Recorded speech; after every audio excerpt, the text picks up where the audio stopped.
What's up, y'all? I was not trying to hit that goddamn button, even though I was hollering it was showtime. When I hit the damn button, I ain't tripping, cause we got something to do. Only thing is, I meant to call my cousin before I hit the damn button, and I wanted to get my medication situation situated before I call my cousin. I can still do all that. You know what I'm saying? Talk to y'all. Only thing is, I want to come on here and give y'all this introduction, tell y'all who my cousin was, tell y'all about this nigga, you know what I'm saying, my knowing the cousin. First of all, we're gonna tell y'all like this. This man is a middle child named Gerald Brady. Kind of in my situation, you got an older sister, Chia, and a younger sister, Ashley. I'm telling y'all about these people because y'all might hear about some of this shit or some of these people while we talking. His mama is my Aunt Linda. I'm very conflicted by my Aunt Linda because I love her. I do. But, you know, y'all know I ain't right. I hold grudges. And my mind don't always let me, you know what I'm saying, decide when that grudge gonna kick in. Now, once I let it go and it's gone, it's gone. But until I let it go, until you made amends, you know what I'm saying, I guess, I can sometimes not be mad at you, not be pissed off at you. That don't mean I fuck with you. That don't mean that I'm not gonna snap on your ass for some old shit. I ain't let that shit go. I ain't forget you for that. Just ain't be tripping on you about it. Me and his mom be having one of them situations where it's like last time I seen her, I swear to God, bro.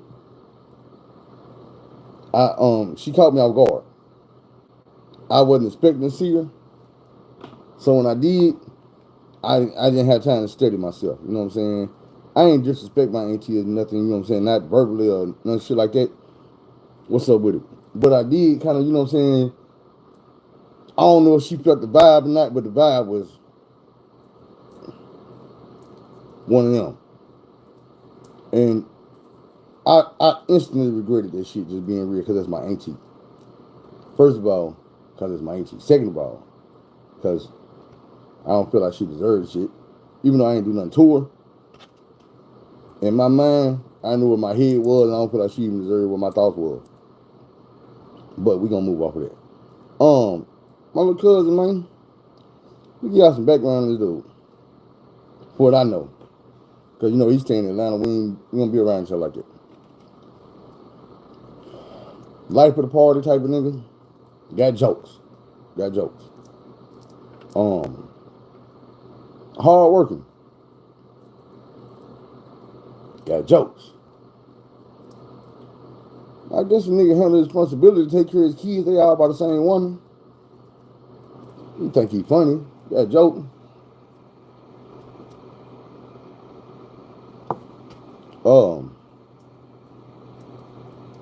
Let's be real.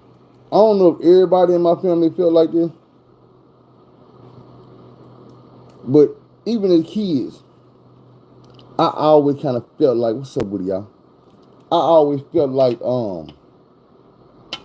my Detroit family was kind of bougie. I don't know what made me feel like they was bougie. You know, I just felt like they was bougie. Now, let's get to some more shit that I know this nigga probably don't even know. When we was young, even though I was older than this nigga,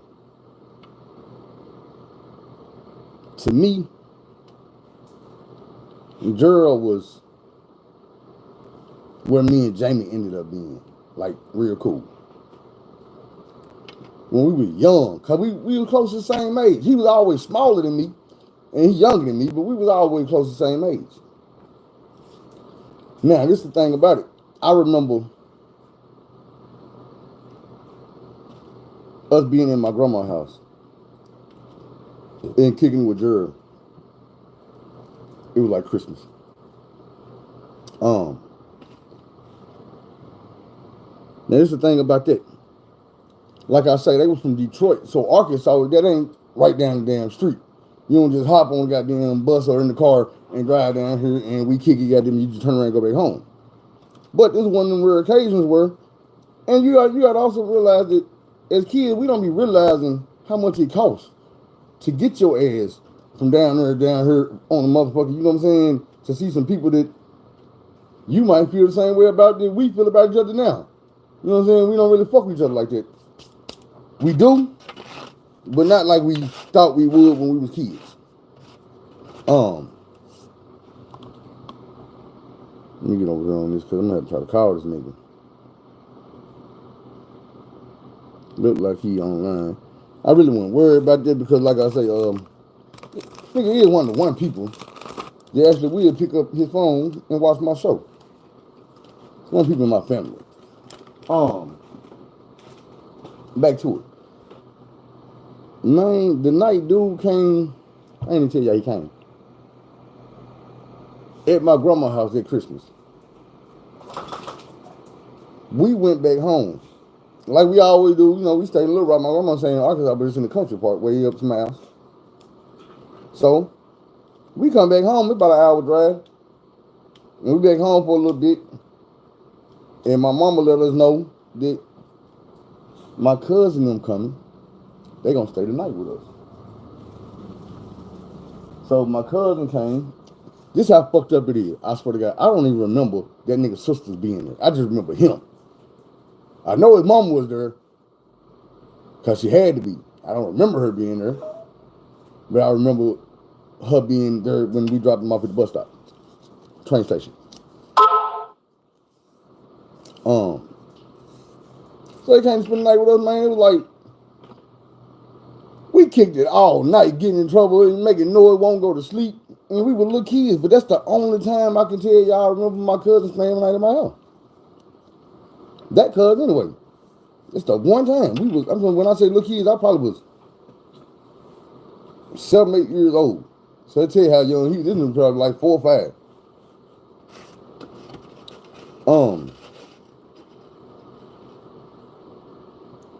That incident and this one, which ain't his fault. We was in Fort Smith at my Aunt Peggy's house. Me, Gerald, Jamie was there. I don't remember who else. I remember us 3 boys. But when we was kids, it's like no matter who was cool, when Jamie came around, Jamie was that cool nigga. So it's what he want, what he say, and all this and that. Then he was older than me and Gerald now. And it was like that till Sean came, but then him and Sean was always like in cahoots. Whatever, they always agreed, no matter what it was. With my older boy cousins, it was Lil Otis and Gregory. They mess with each other, they ain't mess with us. So, with the younger ones, it was me and Gerald. On this day in Fort Smith, something happened. And Jamie didn't like the fact that me and Gerald was kicking. And that nigga ain't us play karate or some shit, but he had us fighting in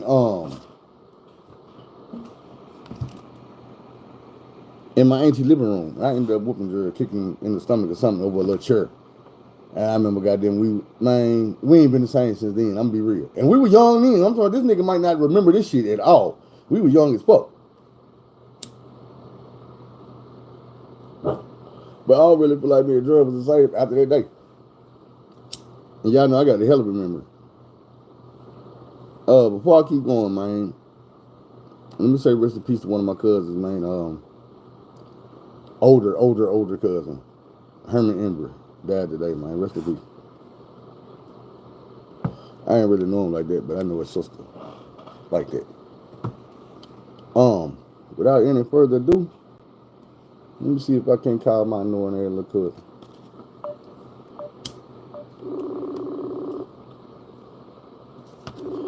I'll turn this up.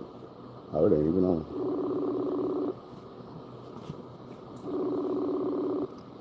Nah, I don't think we was slap boxing, man. I think we was on some kung fu karate type shit. What's up, Woo? Yeah, this nigga not gonna answer the phone.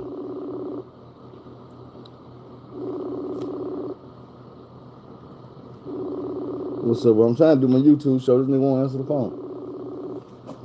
And I told him I was gonna call him earlier. That's the, that's the fold. I'm gonna have to reiterate the story about his mama chopping my goddamn hair off, and then I'm gonna tell y'all a story about him pissing me off down in Dallas. That way we can try to call him back, and then all y'all already be on my side before he even start talking. Let's go. And he don't answer the phone. Now I'm on your ass, cuz. Let me text you.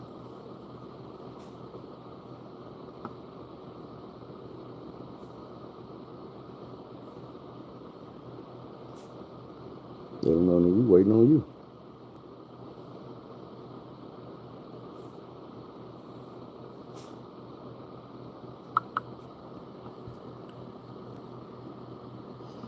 Now, let's go back. Real heavy in the game banging scene. Blew up from the shoe up. I had this afro. I was about to say long hair, but I ain't had long hair. I had an afro. It was something like this, you know what I'm saying? Game banging, shoulder to shoulder afro. Pick it out nice and neat, 14-inch record. You know what I'm saying? Now, you got to keep in mind the reason why I had this afro is because even though I got a house full of sisters, they got homegirls, and I'm getting all this, you know what I'm saying? I'm at this young age. For some reason, around this time and era, it's hard to find a black woman that can braid hair. I'm not understanding this shit. Because a few years later, when Allen Iverson and Nelly and all these dudes in rap videos wanted to do, everybody knew how to braid then, but at this time, nobody knew how to braid. So even at the house, I got an afro because it's very seldom that somebody braid my shit. And I just went with the plaits. Sometimes I put them Shirley Temples in my hair or something, you know what I'm saying? Or some shit like that. On some gangster shit. You know, we was young. So hell, I have a girl go curl my shit and all that, and I be running around here looking like curls bouncing. What you talking about? Man, bro.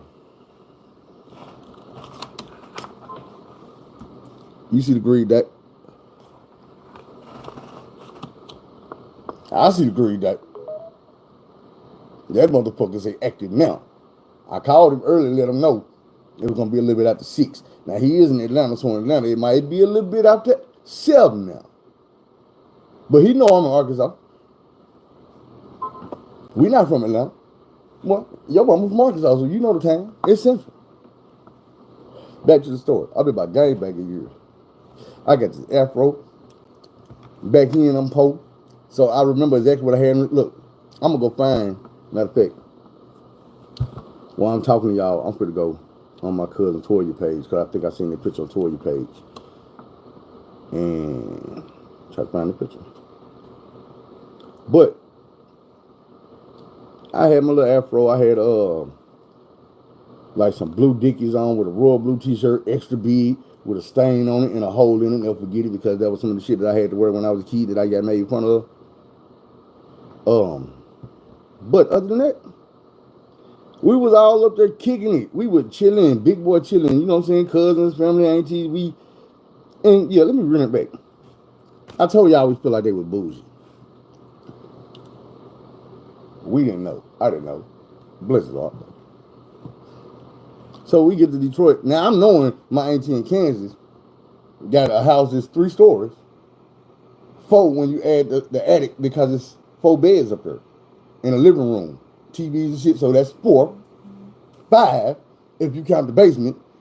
It's a bathroom in there. It's a garage that's underground. The driveway go underground. It winds a little bit down the little thing, and there's a wall on both sides as you go down. And then you get the garage, bam. But when you drive in there, it's a bathroom, and it's like a stall. Like when you're in the bathroom at the grocery store or something, and the stall in there, close the door, she got one of them in the garage, and then you keep on going, and it's a room down there where you kicking it. This is my auntie house in Kansas. 5 stories. She lived by herself, one person in a big ass house. Wanted me to come stay with her. I can't do it because my cousin Gregory went up there and she had a fit. I understand. It made sense. She said that nigga was touching shit. I get it. If you stay in a 5-story house by yourself, it's things in this house that probably ain't moved in 15, 20 years. And for you to come home and see something that you know you ain't touched since 1989 and it's over here, that might fuck your head up. Like, hold on, bro. I've been coming in this house for 20 years and that shit been right there. It ain't moved an inch. Quit moving shit in my house, bro. I'm not used to you being here yet. You almost got shot. So she ended up kicking dude out. When it was time me to parole out, I was like, no, I'm not coming on parole like that. Then my auntie is an evangelist. I was coming home from prison. I wasn't ready. I wasn't ready. But back to the story. So when I get to Detroit and I see this auntie, my auntie Linda, I'm like, whoa, I didn't know y'all were about it. They have about 3 stores. There's 3 people in the house, not 4. 4 people in the house. Look, everybody got their own floor in this house. Except I think my cousin Sheila and my auntie probably on the bottom floor. Everybody don't have their own goddamn floor of a house. Ain't nobody in here grown except Sheila and my auntie. These motherfucking kids got their own floor in the house. Bullshit. Now, let me get back to it. We all kicking it and we all playing in the basement and it's Thanksgiving. So all the adults upstairs, they in the kitchen, they kicking their shit and telling their stories and cracking their jokes and talking about their bad ass kids and cooking dinner.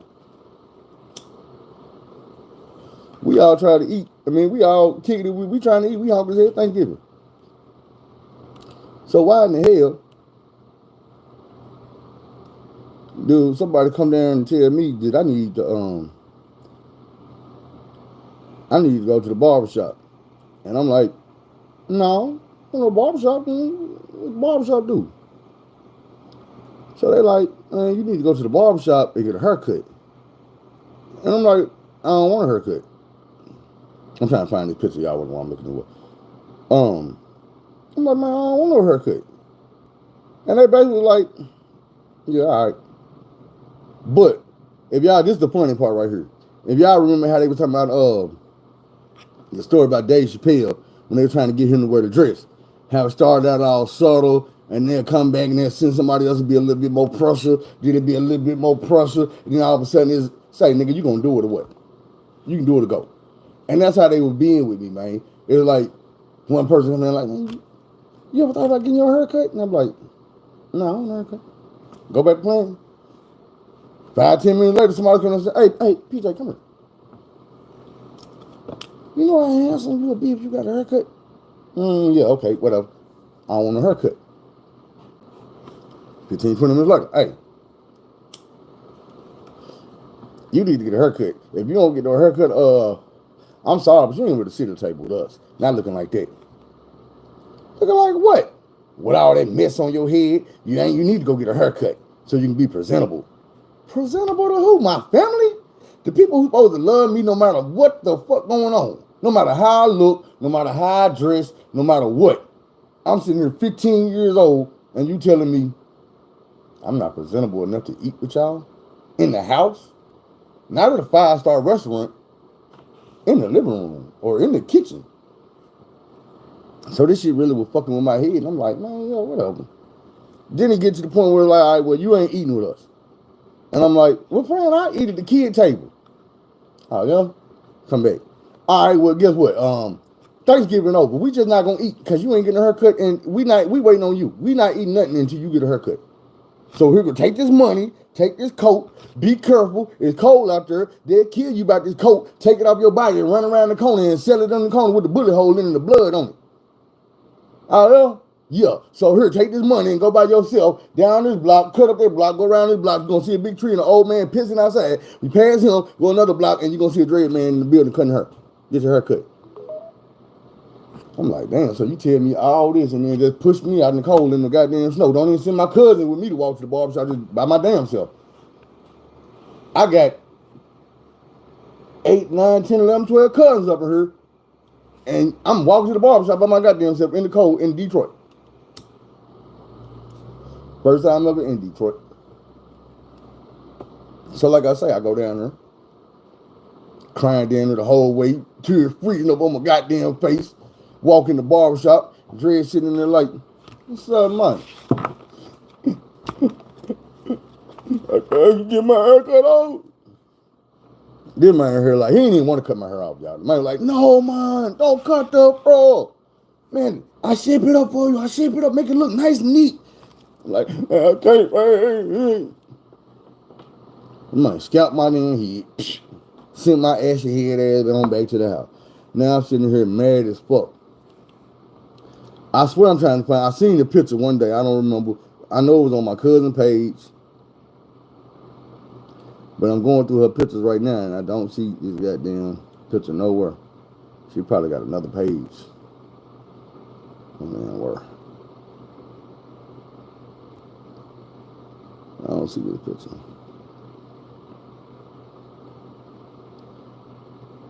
Munchie was a baby back then. And she got all the pictures, so ain't no telling. But I don't think we gonna find this picture I'm talking about today. But I am on, hold on, let me see. I just seen a picture of me. I guess I'll show y'all this one.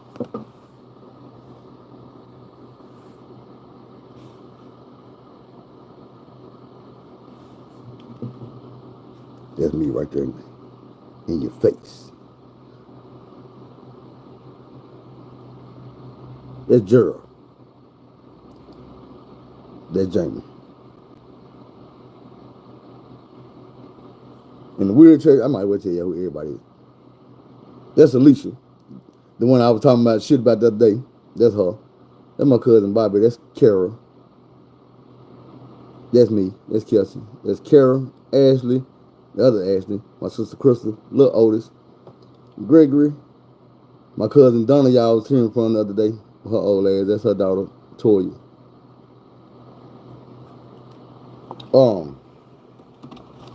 Now,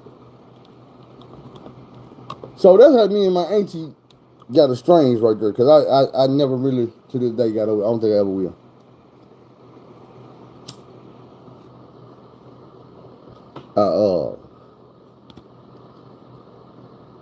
Man, I felt violated on some real shit. The main reason, because I've always been the type of dude to have long hair or hair on my head since I was a kid. Haircuts cost money. And I remember when I was real little, my mom used to take me to the barbershop sometime.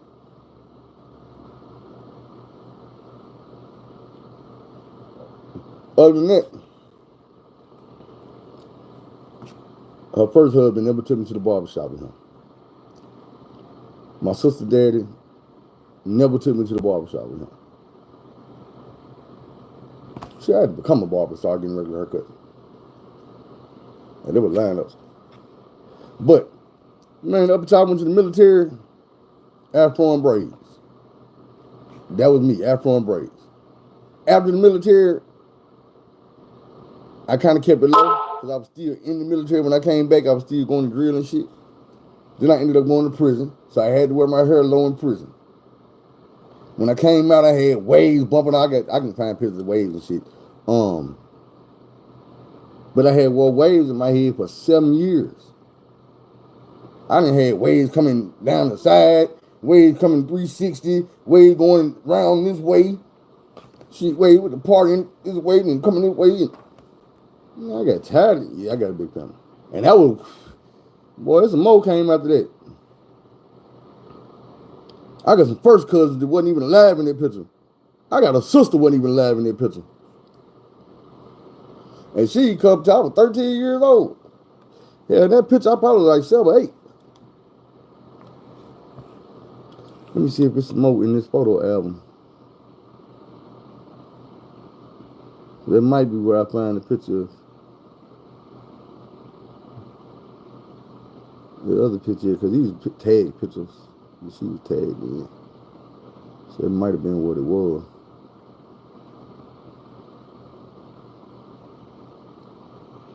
I be tripping when you realize family members be having old ass pictures in your head that you ain't thought about in years.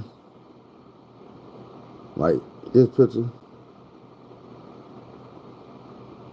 I'm on this picture, y'all can't see my face really. It's turned to the side. But it's that 1980 shit right here. Let's be in the blue there here. Yeah, Kelsey, my sister, Toya, Kara, that's Jamie, Gregory, Laws. But nah, we ain't gonna find that picture today, because that's the last picture in this photo album. What's up, Roger? But tell you what we about to do. Let's try to call this nigga back. See what he doing now. Maybe his soap's going off. Yeah, answer the phone for Big Cub. If not, then we could go into this story about how this nigga played me in Dallas.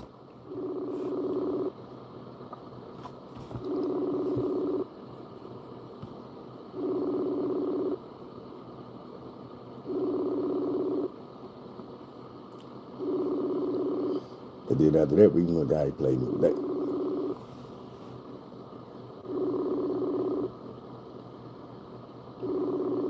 And y'all my witness, because y'all know this nigga gonna pop up on later on the next episode. Man, Cub, I want y'all to tear that nigga ass up. As soon as he popping and light his ass up. Anyway, let's get back to it. So my auntie Janet, after this, we gonna call Donna back. Get some more out of her. But I'm gonna tell y'all this story. So my auntie Janet was getting ready to turn 50, 60, 55. Janet the baby. I don't know how old she is. But I know we was down in Dallas for her. She was retiring, she was getting honored, there was something going on. We this big fancy restaurant where we eating it. We was having a thing for, we was at the Crown Plaza Hotel down there. Because this nigga worked in some type of hotel and he had the hookup. So we go down there. Whole family, we Detroit, California, Atlanta, Florida down here, everybody in Dallas. And we all get to kicking it. See, this night, this is why I hate this nigga sometimes. See, he be telling a story about what happened at the club this night involving him and Allen Iverson. Hey, I shitted on that nigga in the club that night. Because, hey, my nigga, he knew what the nigga did to me in the parking lot. Payback. But check it out. What it was is, some type of way, all this nigga homeboys is in fucking Dallas with their girlfriends and their wives and their fiancés, and these motherfuckers is deep. Like, we came to his hood, not we just came to my auntie hood. This nigga homeboys all down, they clean, they got sharp, we finna go to the club. So we stepping out to the club, and I started seeing all these niggas, I'm like, fuck all these niggas? Oh man, these my boys, man, this is white, this is, like, yo, these motherfuckers been pre-gaming and shit, they kicking it. And like I say, my cousin is almost a damn comedian. What I heard, the nigga probably did a couple comedy shows. But you know it's gonna come out when you get drunk. And if motherfuckers is laughing, I'm a comedian too. So I already know. When motherfuckers get to rolling, I don't give a damn if I'm talking about you. Bro, I'm gonna say whatever funny at the moment. Cause motherfuckers is laughing, we entertaining right now. Maybe I'll slip up and get on the next motherfucker, but right now, I'm on you, the laughs is rolling, I'm on your ass. It's just the nigga got on me. And the shit wasn't funny. And it ain't like he was going around the room. We was headed to the club. We walking to the cars. We coming out of the motherfucking hotel. Big ass hotel, big ass parking lot. It's 400-500 cars out here in this parking lot. I'm not talking about no little rinky-dink shit. We out here like we finna go to the ball, goddamn. We clean as hell. And they all walking in front of me. I'm towards the back. But he steady turning around, roasting the shit out of me. But it ain't even roasting me like, oh, you ugly ass nigga, woo-woo-woo, you fat ass nigga, you dusty motherfucker. Nah, it's you old penitentiary convict ass nigga, woo-woo-woo, nigga, you ain't shit. Nigga, if you wasn't my motherfucking family, I wouldn't even fuck with a nigga like you. Convict ass nigga, what the fuck I want? I'm not trying to be at the club with your motherfucker like you, around stealing purses and shit. I'm like, nigga, man, I beat your motherfucking ass, bro. I ain't lying, I'm mad the motherfucker. I'm fighting mad out here.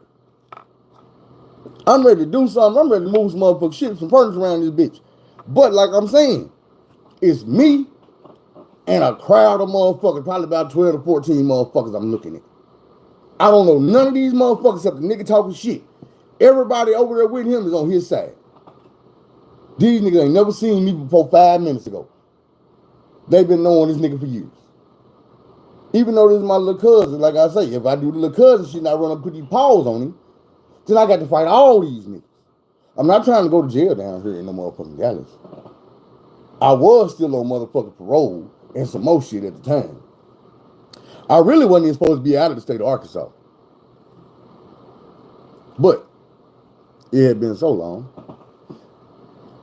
that I pushed it. And I went down there, and the first thing I do is get into it with this nigga. And it ain't because I got a problem or attitude or I'm being the asshole that I can be sometimes. Minding my damn business. I'm low key. I'm being quiet. I ain't fucking with nobody. I ain't on this motherfucking depression shit where I'm being antisocial. And you know what I'm saying? Because I can do that sometimes. And boom. This is the thing about it. This is what made it sting so hard. Because I came home from prison. And my little brother was an alcoholic.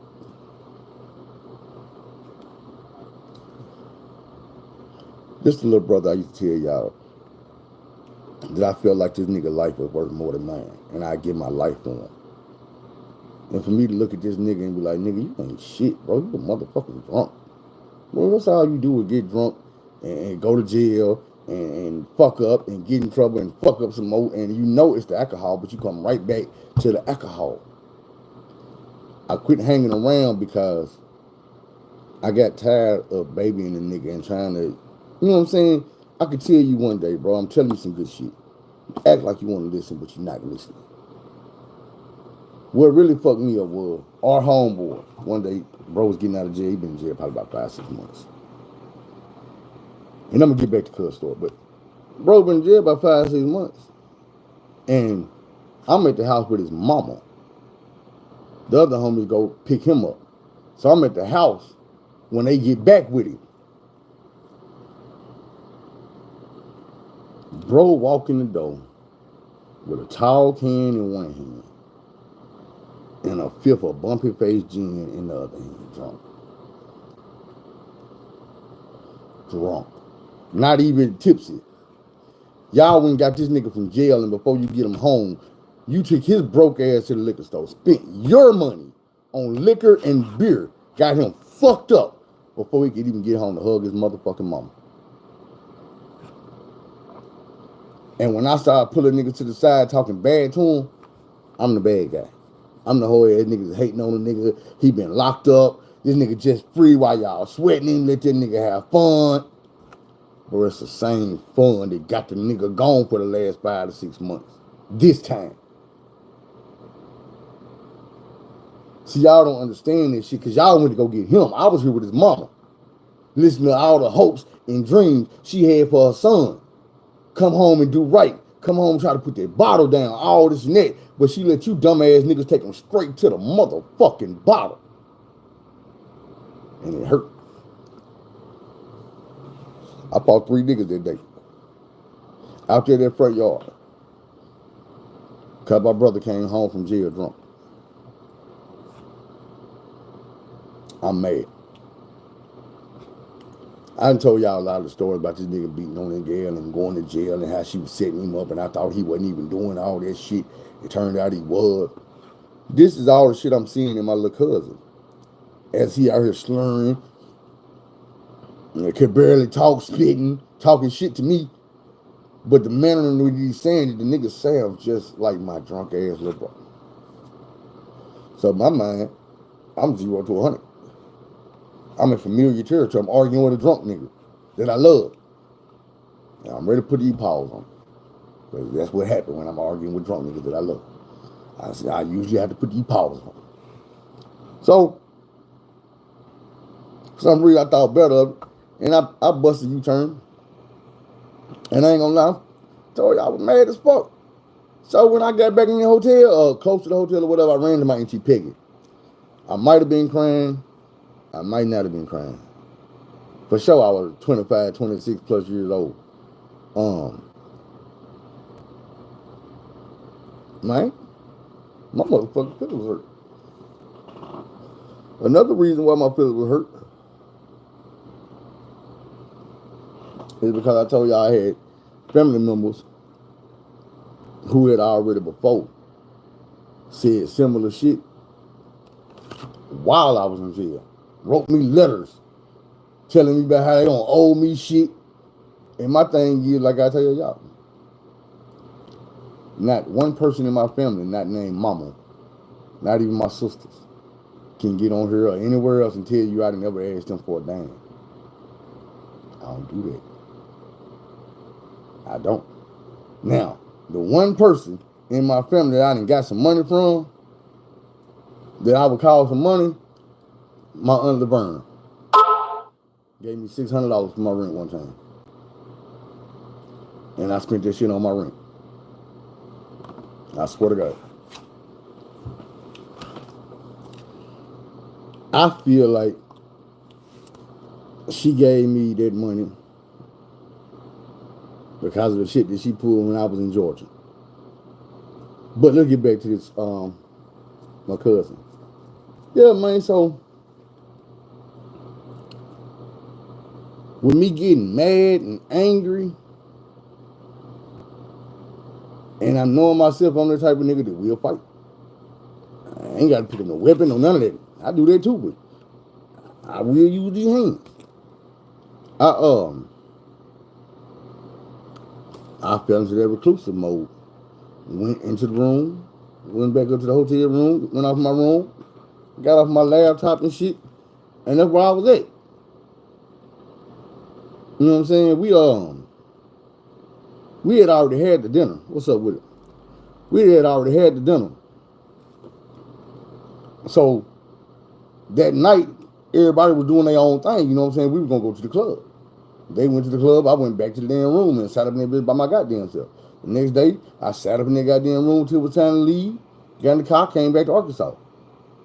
Like, y'all gotta realize, I'm pretty sure that's when I was maybe 26 years old. I don't know if I've seen my cousin since then.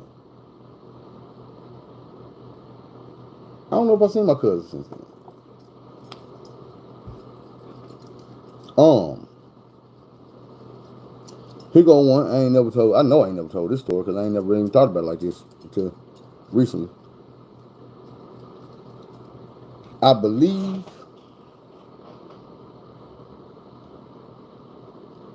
his sister was getting married.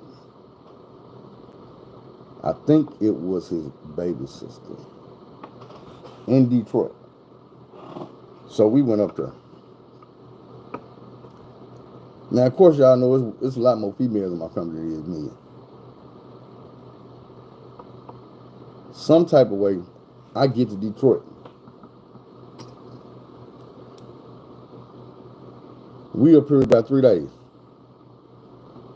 The only time I seen any of my male cousins was at the wedding and the reception. I don't even know where they was. I don't know where they were staying at, where they was all held up at, hiding it, none of that. They wasn't in the location. I ended up staying at Gerald's mama house with 3 to 4 aunties and about 7 to 8 cousins, females, all females. All the females was at the house, and they got me held up in a room while all the single ladies all goddamn night dancing around the campfire, sipping wine and shit. That's the type of shit I be talking about.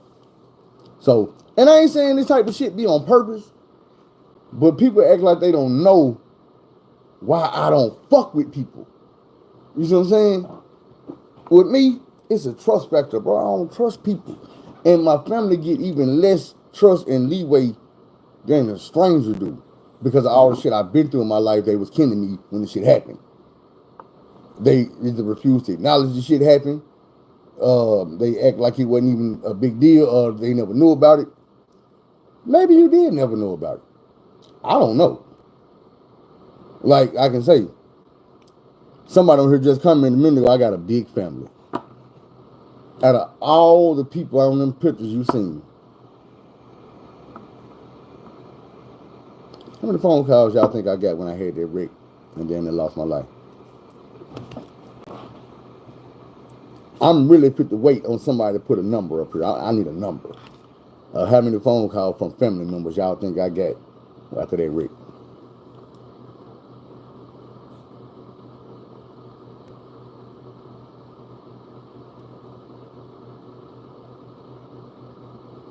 Ain't nobody got no guesses.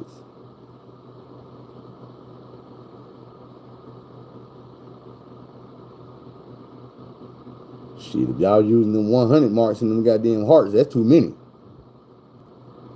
Yeah, that's way too many.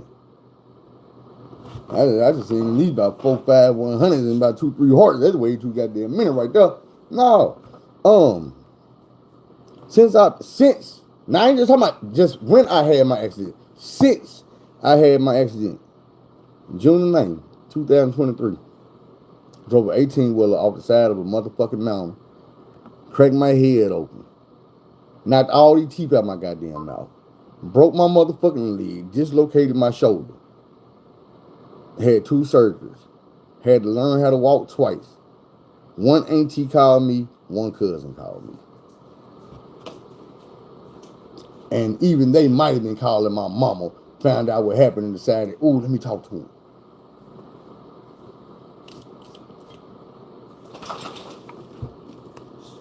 I'm just saying, like, being for real. They be like, boy, I ain't know you ain't no wreck. You ain't know that I went live when I had that accident? Like, live, nigga. I can go on my Facebook page right now and scroll down and you're going to start seeing pictures of me all on crutches and laying in hospital beds. And it wasn't no secret. But I understand if you don't fuck with me, then you just don't fuck with me. You're easy to miss it because you don't come check my page. You don't say nothing to me. None of that. 20, nigga, hell no. Boy, I ain't had 20 phone calls from my cousins probably in my whole life. In my whole life. Aunties included. I promise you that. And guess what? That's not the standard with my family. I promise you it's not. Nigga, my baby sister, her phone rings. They call her. They inbox her. They send pictures with her. They take pictures with her. They plan trips with her. I can go through my cousin pictures like right now.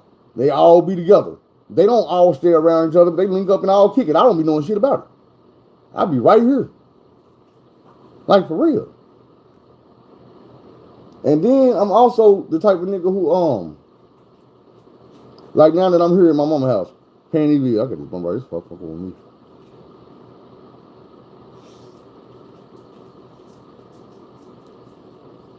Not no more. Anyway. What was that? I just forgot to put out for a second. I was saying, even now that I'm here in my mama's house. Oh, yeah. I'm the type of dude where, like, say there's some shit going on. And they send an invitation. Or they call my mama and tell my mama. And then my mama trickle down the information to me. I'm not going. Well, why am I going? Everybody got an invitation. I didn't get one. Well, it's because I got a phone. If you want me there, invite me there. If you don't invite me, I'm not showing up. We not kids no more. I don't go everywhere my mama go just because my mama going. You know what I'm saying? These people grown, they feel a certain type of way or whatever it is. I don't know what it is. They ain't volunteered to tell me. But I'm not a dummy. You know what I'm saying? I'm not no damn fool. That's some of the shit that you pick up in prison. You learn how to read folks. You learn how to hear the shit that people ain't saying. You see what I'm saying? It's just like somebody in the comments, and I want to make this clear. Somebody in the comments felt like I was a spoiled little kid in prison because I got mad at his mama for taking my little sister in for the summer, but not answering my phone call. And they were like, nigga, you was that spoiled, and you gonna get mad at her? You grown. She ain't owe you. Exactly. That's, bro, thank you. Nobody owed me shit while I was in prison. The reason I got mad at my auntie is because I was on the phone with my auntie, and I told her, hey, I just wanted to call you, let you know I'm all right, but I'm not at my parent unit yet. I was in diagnostic. I was only going to be there a week or two before they sent me to my main prison. I had no idea which one it was yet. So you'd be sitting in diagnostic, and I'm on the phone with her. Why? Because we sitting in a one-man cell. They buzz you out and say you can use the phone. You're going to try to call whoever the fuck you can call. Whoever answers, you're going to talk to them because you've been sitting. We're not 23 and 1 in diagnostic. You're 24. You get out to go to child. You get out to go to lunch. You get out for some more shit. But other than that, you back in your goddamn cell. So, hell, I call whoever answered the phone. And when I talk to her, I'm like, look, when I get to my parent unit, I'm going to write you. So you have my address. She said, no, don't write me. Call me. I said, are you sure? These phone calls ain't free. She said, I'm not worried about that. When you get to wherever you're going to be at permanently, you call me. I said, yes, ma'am. Like I say, when I got there, it was just right.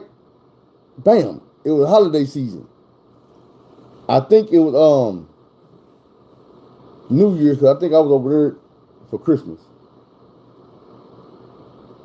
Either way it go. The shit don't make sense, because I remember, what the fuck holiday was me and J-Rock at? I thought that was Christmas. It probably been Thanksgiving. Either way, it was a holiday. I'm thinking it was Christmas at my grandma's house, because everybody was there. It had to be. When I called, I spoke to my mom and my baby sister. I was mad at my auntie for this reason, because I had been calling her the way she asked me to, and she never accepted the phone call. That ain't what made me mad, because I can understand. She sent the message through my mama while I was on the phone. She ain't been answering the phone call because she ain't got the money and all this and that. Okay, cool. Stand on that. If you would have stood on that, that'd have been cool. But the next day when I called my mama's house and I want to speak to my little sister, I can't because my little sister ain't there. My auntie don't have enough money to answer a phone call that she told me to make.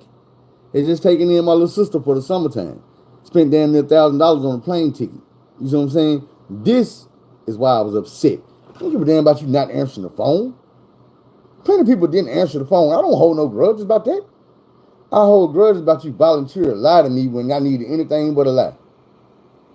You could have told me, okay, when I said I'm going to write you. You could have told me, okay, when I said, are you sure? These phone calls are expensive. It's like $12 for 15 minutes. So, yeah, are you sure? She told me, yeah. And y'all got to also keep in mind, bro, I'm young as fuck. I don't give a damn how you think that, man, I had to get to 30-something before I realized that a 21-year-old ain't grown. You can buy liquor and you can buy motherfucking cigarettes. You ain't grown. Nigga, you 21, you young and a bitch. Man, I wouldn't trust a 21-year-old to do shit for me. Man, you motherfuckers don't know nothing. You have zero life experiences. You can have 7 kids. You still got zero life experiences, bro. You just been going through some bullshit your young life. Then you get up here and you realize that how shit really work. It's different when you walk in Walmart as a grown-up than it was when you was a kid. You just want shit. You just want shit. You see all this shit you want. Bro, when you grown, you don't want that shit no more. That shit just left your mind. Nigga, when I used to go to Walmart, I used to go on my mama. Mama, I'm going to toy out. Mama, I'm going back here where the games at. Go back there and play Nintendo or Sega, PlayStation or whatever it was back there. Man, that shit don't even cross my mind when I walk in Walmart no motherfucking more. My mind be on grown folk shit. Nigga, I'm gonna go over here and get some leg quarters, some shredded cheese and shit like that. Then I need a motherfucking wrench, some spray paint or something. You know what I'm saying? I ain't coming here to play no goddamn game, get no goddamn toys. It's different now. But, you know, I talked about this so long that I forgot what I was talking about, the difference between being grown and being kids. Either way it go.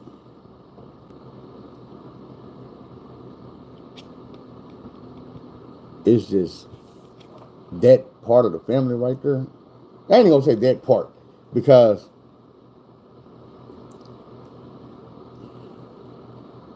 I ain't never really had no, what's up with it? I ain't never really had no situation that I can recall with Chia or Ashley.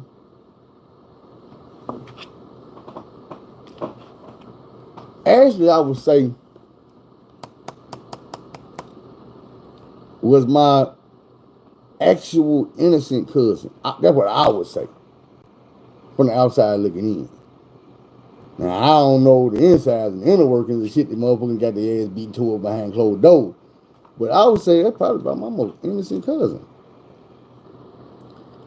Chill. Super damn bullshit. But hell, she get that from her mama. But she ain't never been.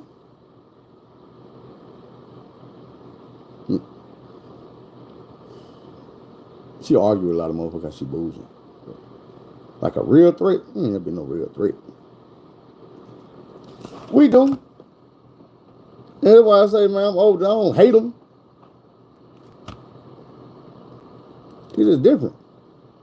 Man, it's just different. Man, I knew I was a rare breed growing up. You know what I'm saying? I looked at all my cousins like some weirdos. Like, man, y'all weirdos. And then that they were weird. I knew that they wasn't weird. But it's like, I knew they couldn't survive the shit I was going through on a daily basis. Put it like that. I knew when none of my cousins living down the street from the projects. When none of my cousins walking past dead bodies on the way to school. These niggas wasn't fighting nobody. They wasn't getting shot at. They wasn't gang banging. If they was, it was on some minor shit. They really didn't. You know what I'm saying? You wasn't out there in the trenches. You probably had a crew of niggas y'all thought y'all was tough. Y'all would fight for each other or some shit like that. I got homeboys with holes in their head. Some of them here, some of them not. I got homeboys in wheelchairs. Some of them in the penitentiary. Some of them in the graveyard. I got homeboys I don't mess with no more because we might get to shooting at each other. My cousins do not have these type of homeboys. You know what I'm saying? And I'm not saying that make them a bad person. I wish I didn't, you know what I'm saying, have homeboys that was going through that shit. Not saying I wish that them wasn't my homeboy. I just wish they wasn't going through that type of shit. You know what I'm saying? I understand everybody don't get to choose their environment. Hell, I ain't get to choose mine. I probably could have been a whole different person with a different environment.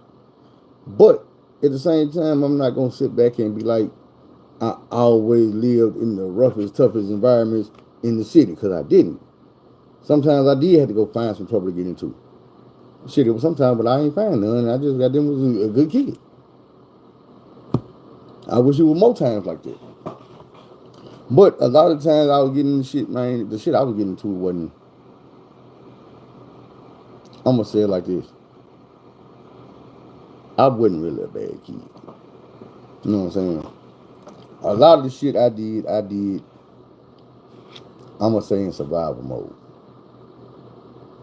Certain shit you got to do. You know what I'm saying? Even like when we be talking about prison. Hold on.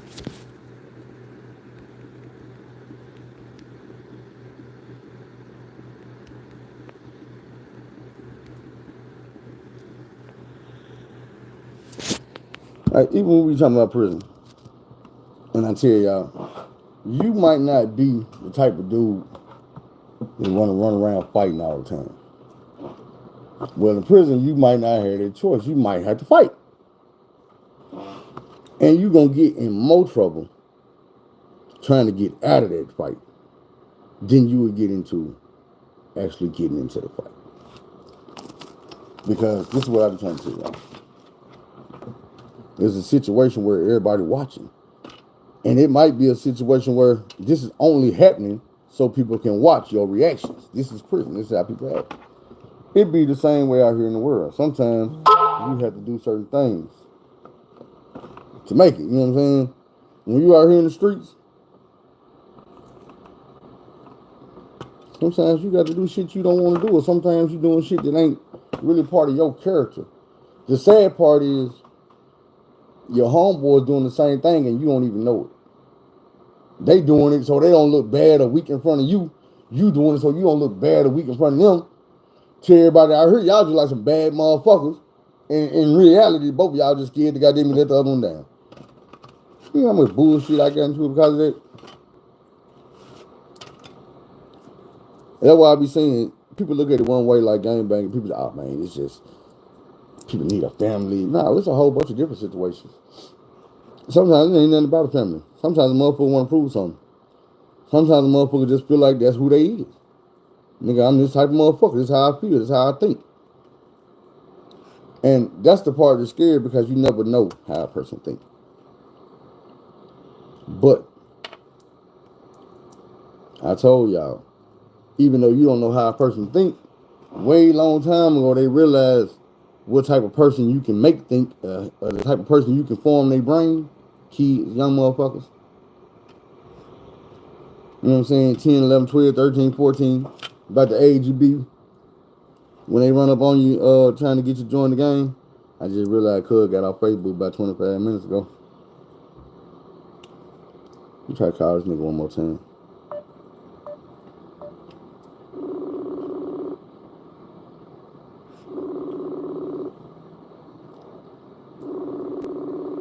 So now you ain't got no excuse.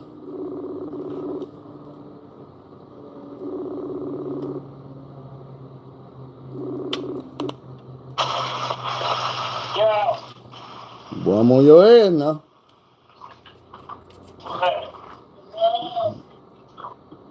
What you mean? Trying to get this little nigga with a bath.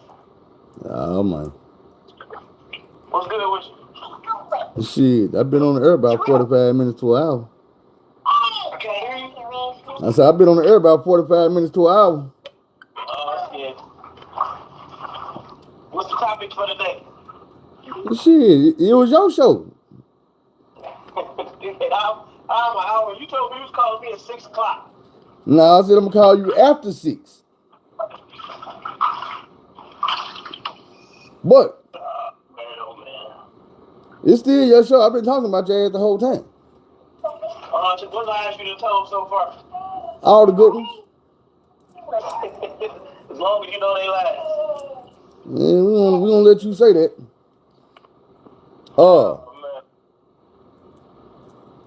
Oh, get back in there.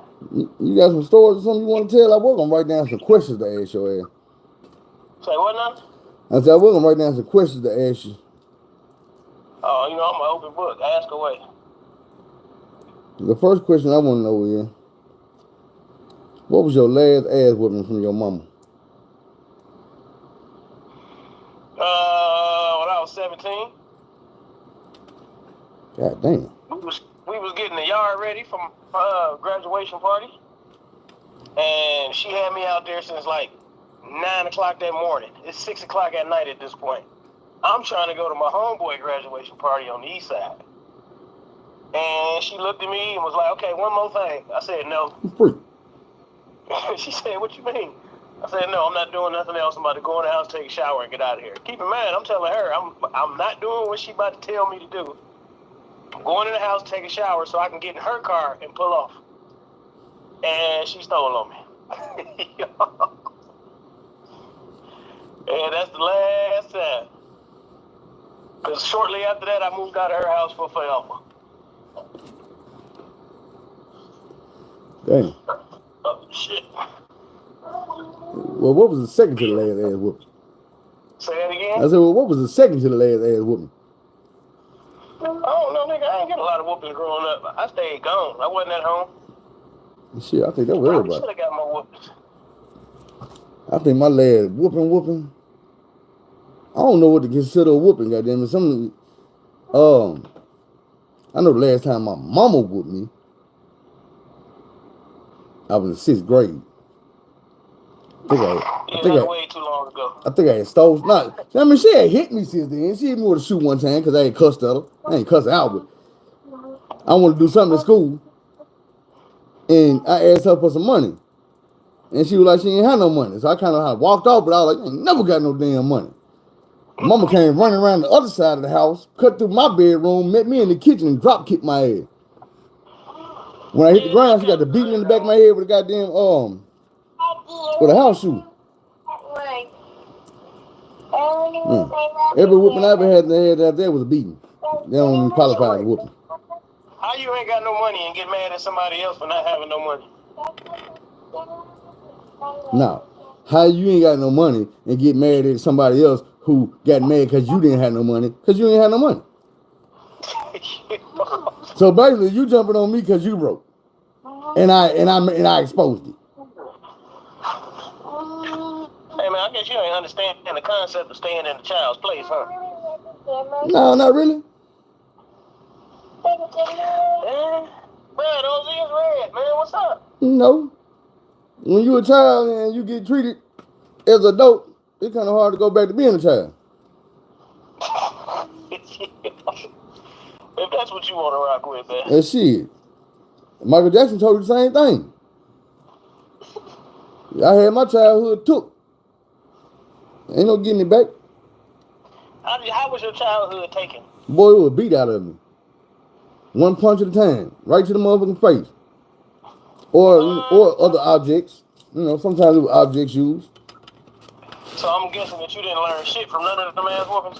Well, I don't think it was no lesson to be learned. It was just goddamn me duck. But if you duck, then you're going to get put in the headlock and then you're going to get beat in the face. It wasn't no belts and no switches and why you get bad grades. It was you minding your business and next thing you know, a grown ass man is beating your ass. No rhyme and reason. Who was this grown man you referring to? You ain't talking about Daryl, right? I am talking about Daryl. I ain't never. What, you bigger than that nigga? Yeah, eventually. I feel like you should have got your revenge at some point. Yeah, I would, but the nigga had a stroke and all the other shit, so now I just don't feel comfortable. Oh yeah, well, you kind of gotta let an old nigga live. But I definitely. It was other times where I could have whooped him. It went from him being able to whoop me to he can't whoop me no more. Like I said, because I got bigger than him and he wanted to pull weapons on me. Then they put knives to my throat, threatening to kill me, all type of shit. Okay, I need to hear this story, nigga. Tell the knife to the throat story. Damn, do you not watch the channel? All these stories have been told for years. How do y'all not know them? Okay, so check this out. This is what happened. Me and my homeboy then was at the skating rink. Skating rink get out at 11 o'clock, 12 o'clock, curfew. Mm-hmm. So, being at my house is the closest house from the skating rink, and we ain't have no damn car, we book it to my house, so we don't go to jail. We go off in the back room and we chilling.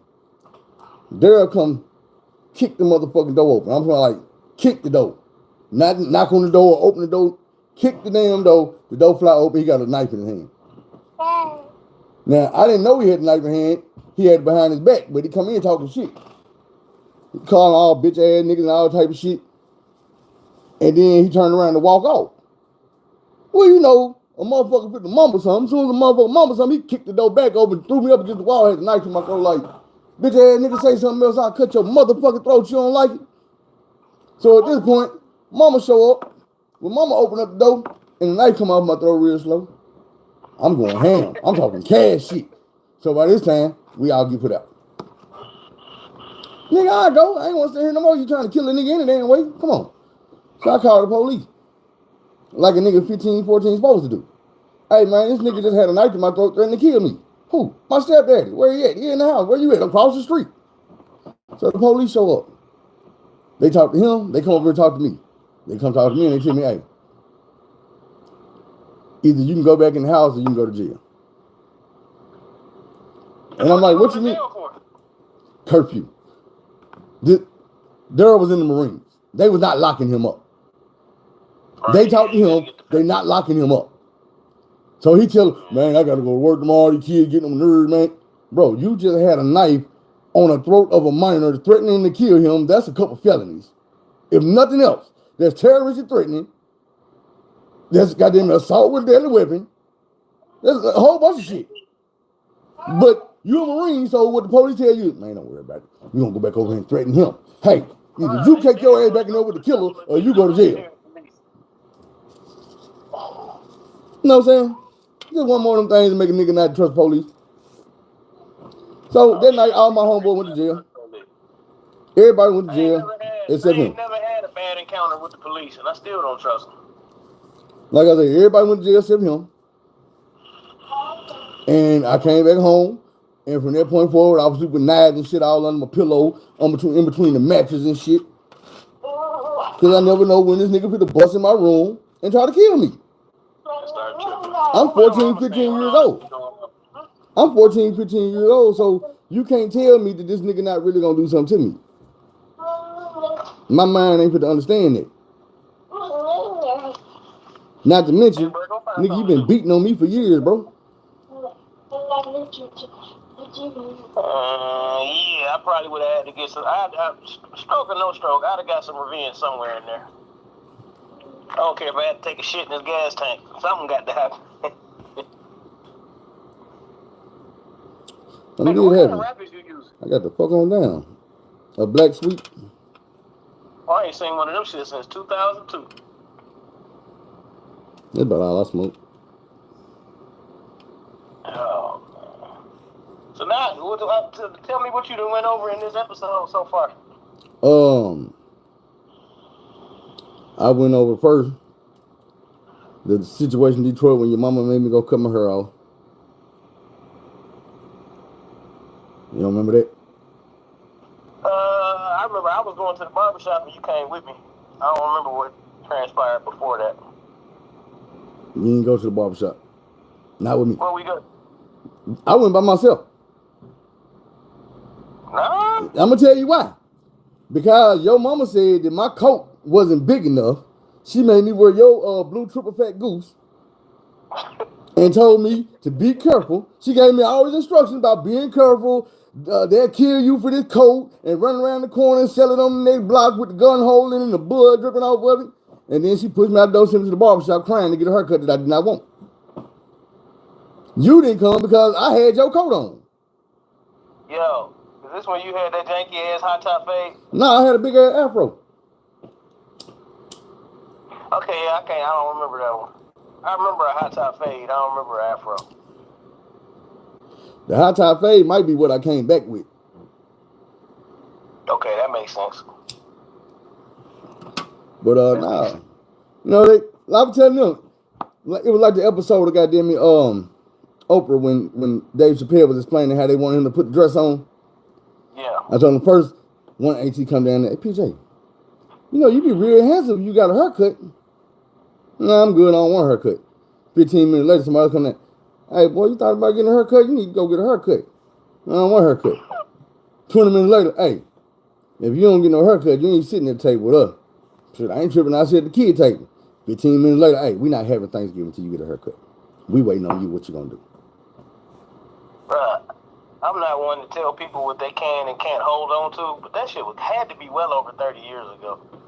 It was, bro. But the thing about it is, that's my hair. And I'm so... See, I know y'all don't understand. Y'all cut y'all hair off all the time. I don't get many haircuts, bro. And that one was forced on me. It traumatized the shit out of me, my nigga. To this day, I don't get haircuts like that, bro. Look at my hair. I've always, like you said, I've always had hair on my head. I tried growing my hair out one time. That shit ain't work. My auntie made me get a haircut. You know how many times my mama done tried that shit? But my aunties ganged up on me and threatened to starve me and everybody in the family. Had everybody looking at me like, nigga, if you don't go get that bullshit cut off your head. And I'm saying like, y'all really gonna ride with them? That's how y'all gonna do me? All of a sudden. About riding with them niggas. At the time, I couldn't have been no older than. And I'm not talking about you. I'm talking about aunties and everybody else. Banded together. You know how them women is, bro. No, I don't. Because this is the thing about it. Okay, well, check this out. For a fact, if my mama was there, you know I wouldn't have went home with no haircut. That's the part that got me. My mama wasn't there. Not being there. She wasn't there. Me and Munchie came in the car with Dermay and Camille. Because mama had to work. Crystal wasn't there and mama wasn't there. Okay, that makes sense. But then again, like I said, that shit was 30 years ago, so that shit is very, very foggy to me. I know. And that's why I say it be foggy to a lot of people, but to me, it's shit that I think about every day. I can't help it. Yeah, it's your story. I get it. That's what I'm saying. So it's like when people say about the Daryl shit, I used to have to argue with Crystal because Crystal and things, you need to let that shit go.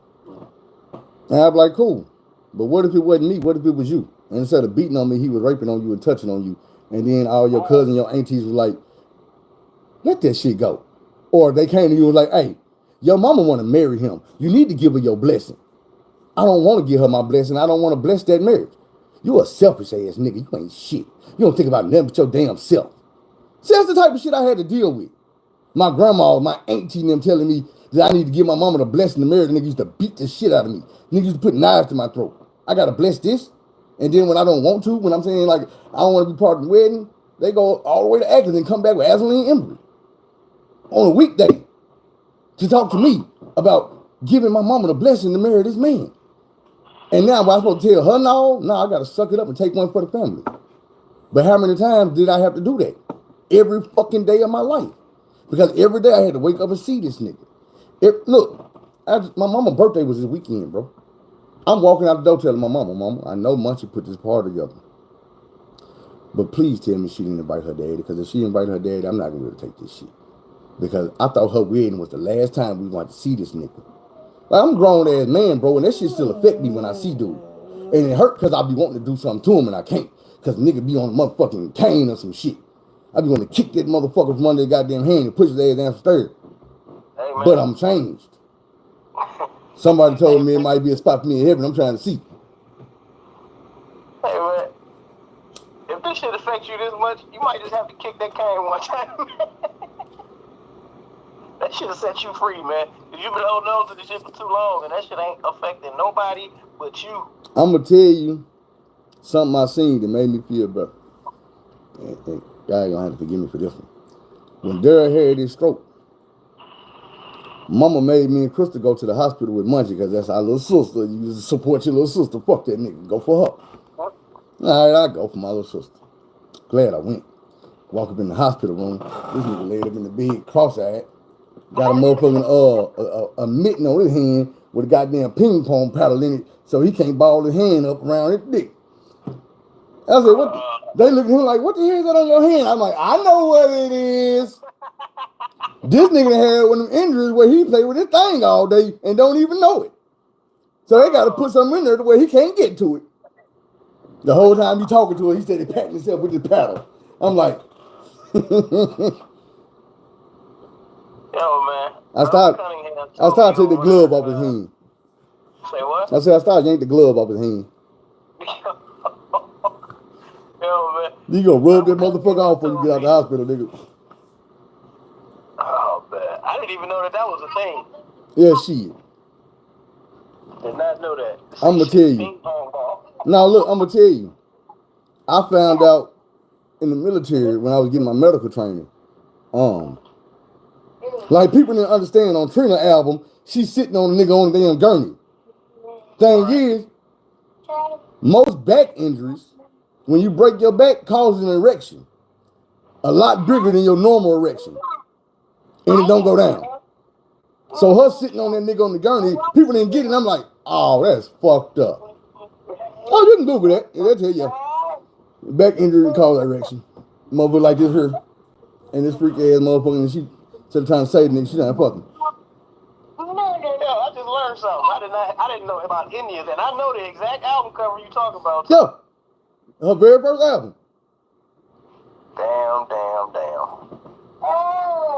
Yep, I'm gonna pull that one up. This is I gotta look that one up. Real shit, bro. I looked at that shit, it hit out like, man, that's fucked up.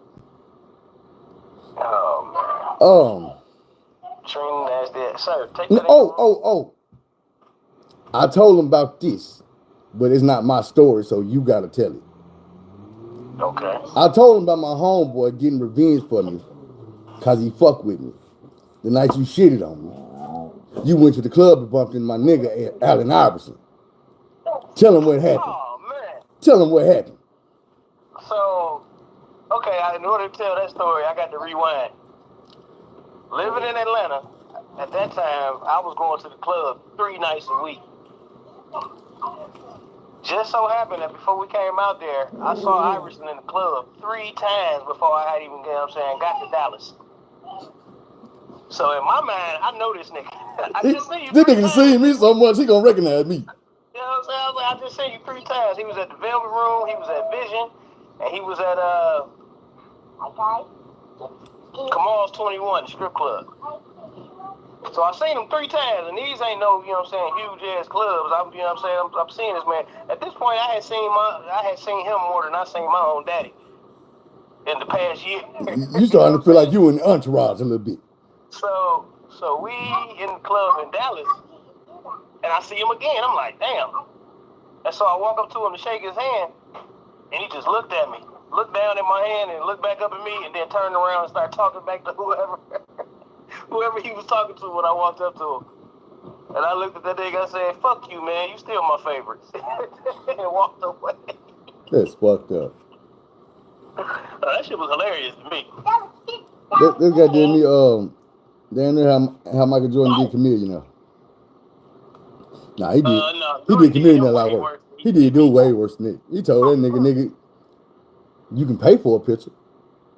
He said, all these hoes in here, you want a picture with me? That nigga say, man, I just bought your jersey for like $14,000. So nigga didn't buy a picture. Shit. The fuck, bitch. I bought the jersey. You want me to buy a picture, nigga? Fuck you. You know who I am? Nigga, you a Man, dick. I don't want no picture with you. I'm pretty sure, Iverson is a wee bit of an asshole. Because I seen him shit on plenty of people before. Yeah. Like, I don't know why the hell I thought I was special that day. But, yeah, you know what they tell you, man. Don't never meet your idols. Yeah, matter of fact, that motherfucker's the reason I grew my hair out that one time I was just telling you about. Cut that shit off quick. I ain't got that kind of hair. I ain't even gonna lie. Easy reason I started growing my hair. You said Easy? First it was Easy. Then it went to Snoop Dogg. And then after that, Bone just took over and it was a wrap. Oh, matter of fact, I wanted to tell you this shit the last time. I got a motherfucking Cat Williams story for your ass. Now, back when Twitter first came out, nigga Young Jock, I guess he was joking, and he said he was in a hotel room with Cat Williams, DMX, and Cat Williams' dog. And a dog. Yeah. They was all in there snorting powder. And he's doing this, on Twitter, you just leave little messages. Nah, he made it seem like the dog was in there snorting all the powder. Yeah, he said the dog was on this shit too, and the dog freaked out and said it bit him, and he in the hospital getting stitches and all this shit, right? Yeah. So, don't tell me your ass went to the hospital. I used to work at the Hilton Garden Inn downtown Atlanta, right in the heart of downtown. And I get to work one day, and everybody in there shook. I'm like, what the fuck is going on? They like, Cat Williams is staying here with his whole entourage. They bus broke down or something like that. But he got like 7 rooms, but he only paying for one of them. We need somebody to go tell him he got to pay for these other rooms so they can stay another night. I had been off for like 3 days. He had been there for like 2. So I'm like, I'm not the manager or nothing. I'm like, what the fuck y'all looking at me for? Because you black, nigga. It was 3 women and a gay dude. And they all acting like they was scared. So I'm like, whatever. I called up there. Sent the gay dude. He was smoking in the room, so they had charged him a $250 cleaning fee, right? I would have smoked with that nigga. Yeah. So the motherfucker, he staying there. He probably stayed there for about a week. Yeah, brother. They really said you got to pay for these rooms. So, that's about a week. I say that whole Twitter shit was the week before this. And I just saw Jock tell this story on Vlad TV, too. Yeah, I saw it, too. Yeah, he a real nigga, because he didn't tell it as if Cat wasn't checking him.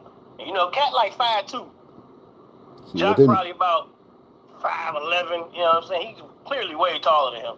Yeah. So I'm standing outside smoking a cigarette. And I'm out there talking to Cat, you know what I'm saying? He got a nice little, people just gathered around him. He just telling jokes and laughing and shit like that. And Young Jock was in the restaurant that was on the inside. And he had came out, and Cat just cut into him. And I remember his exact words was, my dog ain't never did shit to nobody. How did you put him in this shit? He was like he was really mad because at the time, it was a whole lot of rumors about him being on drugs. And Jock was kind of perpetuating that shit. And so I'm talking about 100% humble. Jock was sitting there like, man, my bad. I didn't think people would take it serious. You know what I'm saying? This, that, and the other. Yeah. But he was chastising the shit out of that man. And I'm standing there looking like, damn. Because people don't know, Jock kind of a gangster in Atlanta. I believe. Like, he from this motherfucker. So, if he wanted to, he could have really had Cat touched. But you know what I'm saying? I guess he felt like he was in the wrong. So he just kind of took it on the chin. Yeah. When I sat there and watched that whole shit, the lie was, he said Cat Williams had the entire floor. That nigga did not have the entire floor of anything. I had to fight with that nigga just for him to get them. Shit, 7 rooms? 6 rooms he had. But it sound good, you know what I'm saying? But, yeah, that nigga told me, I asked him, I was like, yo, what's up? I want to be a comedian, you know what I'm saying? You got any advice? This nigga looked me in my face and said, take that silly ass name tag off and come with me right now. You can get on this bus and we can ride. And I was like, Nigga, you don't even know if I'm funny or not. What kind of weird ass shit is that? I'm not fucking with you, man. I bet you if you'd have knew what you knew now, you'd have threw that motherfucking name tag. Nah, because one of the chicks that was that worked valet, she got on the bus with that nigga. She wasn't funny. And she didn't make it out of Georgia. She did not make it out of Georgia. She said, this nigga is crazy. I'll never in my life again. She said the motherfuckers let her off the bus in the middle of the country. She said, I ain't going nowhere with this nigga. Nah, been on that motherfucking bus and rap. Man, nah, he ain't rap too tight. This is back when he was trying to, he had just first started rapping and shit. Cause she rapped, that's what it was. She gave him a CD. And he was fucking with her, you know what I'm saying? Like, yeah, this shit dope. And she was a lesbian. So her and her old lady got on the tour bus with Cat and they rode out. I don't even think they made it an hour on that bus. That man was wigging the fuck out. Like I don't think he really be on coke. He on something though. He on something. It ain't just weed. I don't know. Like, I ain't gonna lie. I used to think he was on that shit. I mean, if I used to think he was on that shit. But the thing is, it's kind of easy to think that when motherfuckers is making you think that. Yeah, yeah. You know, back then, that's what everybody was saying. Hey, Cat Williams on that shit, man.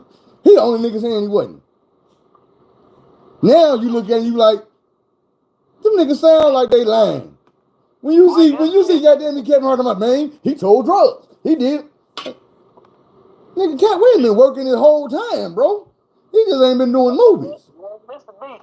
That man ain't stopped working. He ain't been around here drugged out. This nigga been stacking bread. Oh yeah, no, he definitely was. He been getting to the money this entire time. The entire time.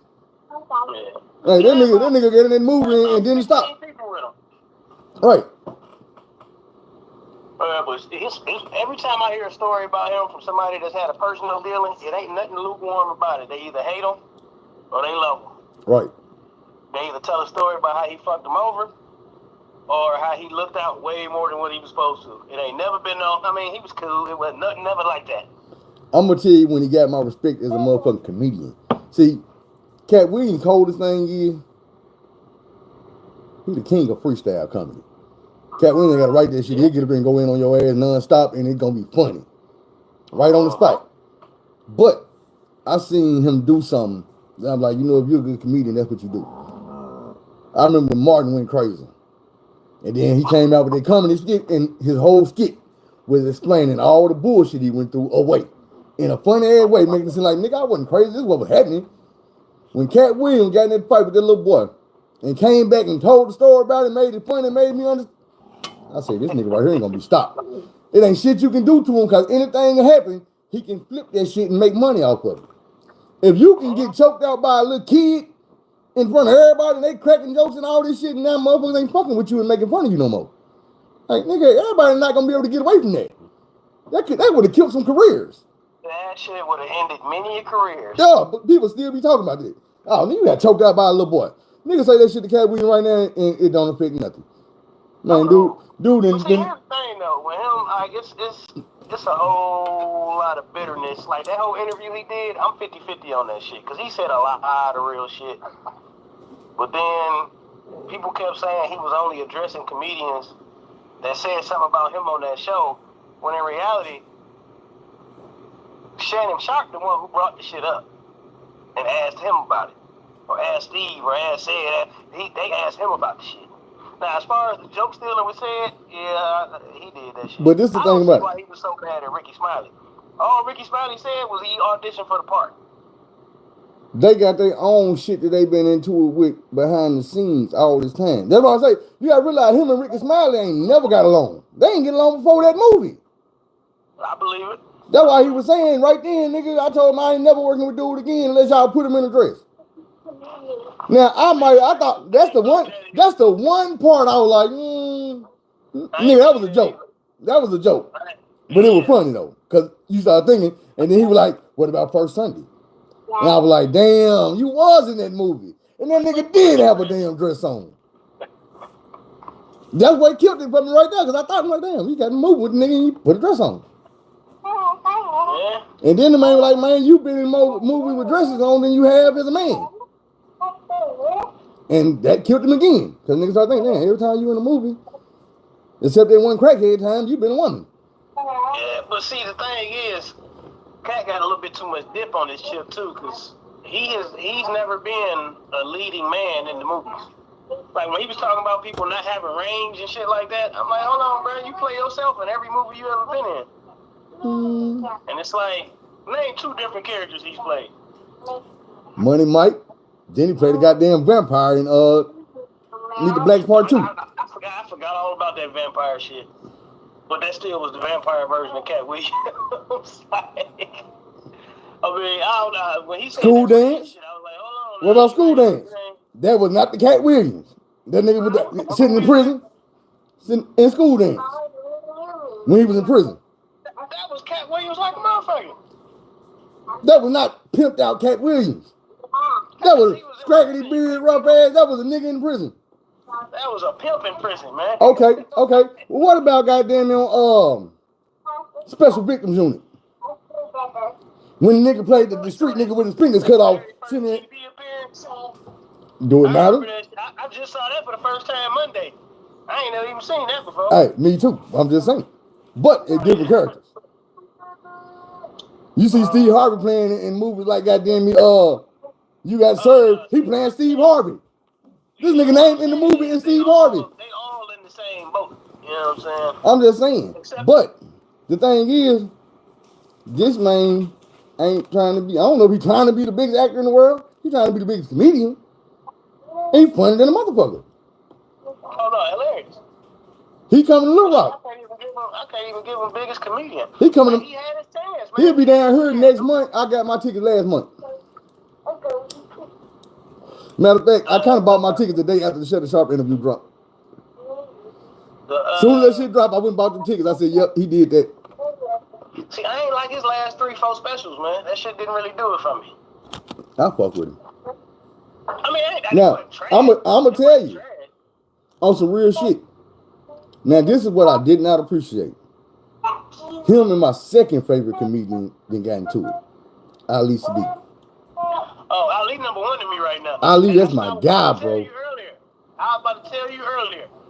I was like, yo, it's a comedian named Ali Sadiq. Trust me, I know who he is. He got a joke. He got a joke about holding grudges when he was talking about Quincy, nigga. I might have to go. Talking about the old nigga. When he was talking about the nigga that cracked his orbital bone, he had punched him or whatever. When he was little, and he grew up. Yeah, I remember that. He shot him, and then he seen him in prison and hit him with the shitter brush. Then he seen him at Walmart when he was. Yeah, I thought I was at a restaurant or something. He was like, you know me, nigga. And he said, I'm sorry. I was on crack. Leave me alone.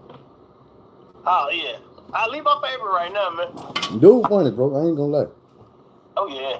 Matter of fact, I'm going to Chattanooga in April to see him. This what fucked me up. He was here this weekend. Oh, see, I can't miss it, man. I can't miss it. The only reason I didn't go because we was at my mama's 70th birthday party. Yeah. He was just here. And I told Mama, I said, Mama, on your birthday, I'm going to take you to go see the comedian named Ali Sadiq.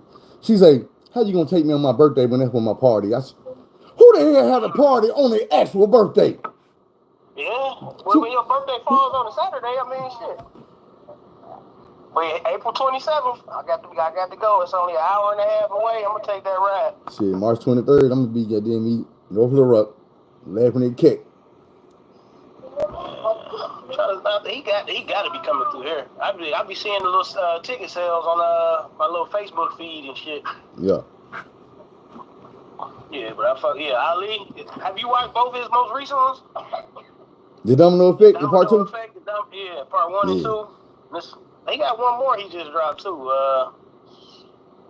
What's that shit called? Y'all want to get personal? Oh, hell yeah. Man, look, my bad, y'all. I ain't paying no attention. My guy on here say, Alligator Man. I don't know how we forgot about Alligator Man, goddamn. That was Cat Williams again, man. Man, that was Alligator Man. Look, man, I ain't say he wasn't a good actor. I'm just saying he ain't got this range that he been talking shit about other people not having. He got way more range than Ricky Smiley. I ain't even gonna lie to you, bro. I can't even name 3 movies Ricky Smiley been in. I know He too. ain't no movie star to me. I know too. All I know is next Friday or Friday after next. And First Sunday. That's the only one I know. And First Sunday. That's the only two I can name. He got cut out of All About the Benjamins, so that don't count. I didn't even know he was in it. He what? He cut his That one I didn't know he was supposed to be in it. That shit is a blooper on YouTube now. And shit. And see, that's what I'm saying. I ain't seen the blooper. Now I'm gonna tell you some shit I seen that fucked me up. You ever seen the clip of Marlon Wayans doing Richard Pryor? That shit was phenomenal, dog. When they didn't get dude that move and they gave it to Mike Epps, that fucked me up. Bruh, he 100% deserved that shit. I said, bro, this motherfucker right here. No, nigga, that's a whole. I ain't never seen that Marlon Wayans. This motherfucker here did that. He did that. That's the type of range. That's range right there. That nigga did. That nigga pulled a Denzel Washington. He turned into a motherfucker Malcolm X. Cause I tell nigga, I'm like, you know you're a good actor when you play a movie and people think about that nigga, they don't think about him no more. They think about your ass. Cause when I think about Malcolm X, I see Denzel Washington. I still see. When I think about Ray, I see goddamn me Jamie Foxx. Jamie Foxx, yeah. That's exactly how that shit was. That shit kind of fucked me up because I mean Mike Epps looked more like him, but that shit don't really matter. Like, But you know what I'm saying? He do look more like him when they dressed him up. But that motherfucking Marlon Wayans pulled that shit out, bro. I'm like, God damn, nigga. Yeah, because he looked like he was high as hell. Like, he looked like he was on some rich shit Bro, for real. that nigga, he did that shit, bro. Hey, on some real shit, did you see that nigga comedy special? Yeah, that nigga did a whole special about Jada and Chris Rock and Will Smith. But when he finished, but that last line brought it all together and made that shit funnier than a motherfucker. Wait, what was the last line? God fuck with me. Oh, yeah. That motherfucker, he another heavy hitter because he be doing his own shit. He financed his own movies. So he get to keep all that check. But see, the thing, and this, again, that whole story was basically a real story about his life, the shit he went through.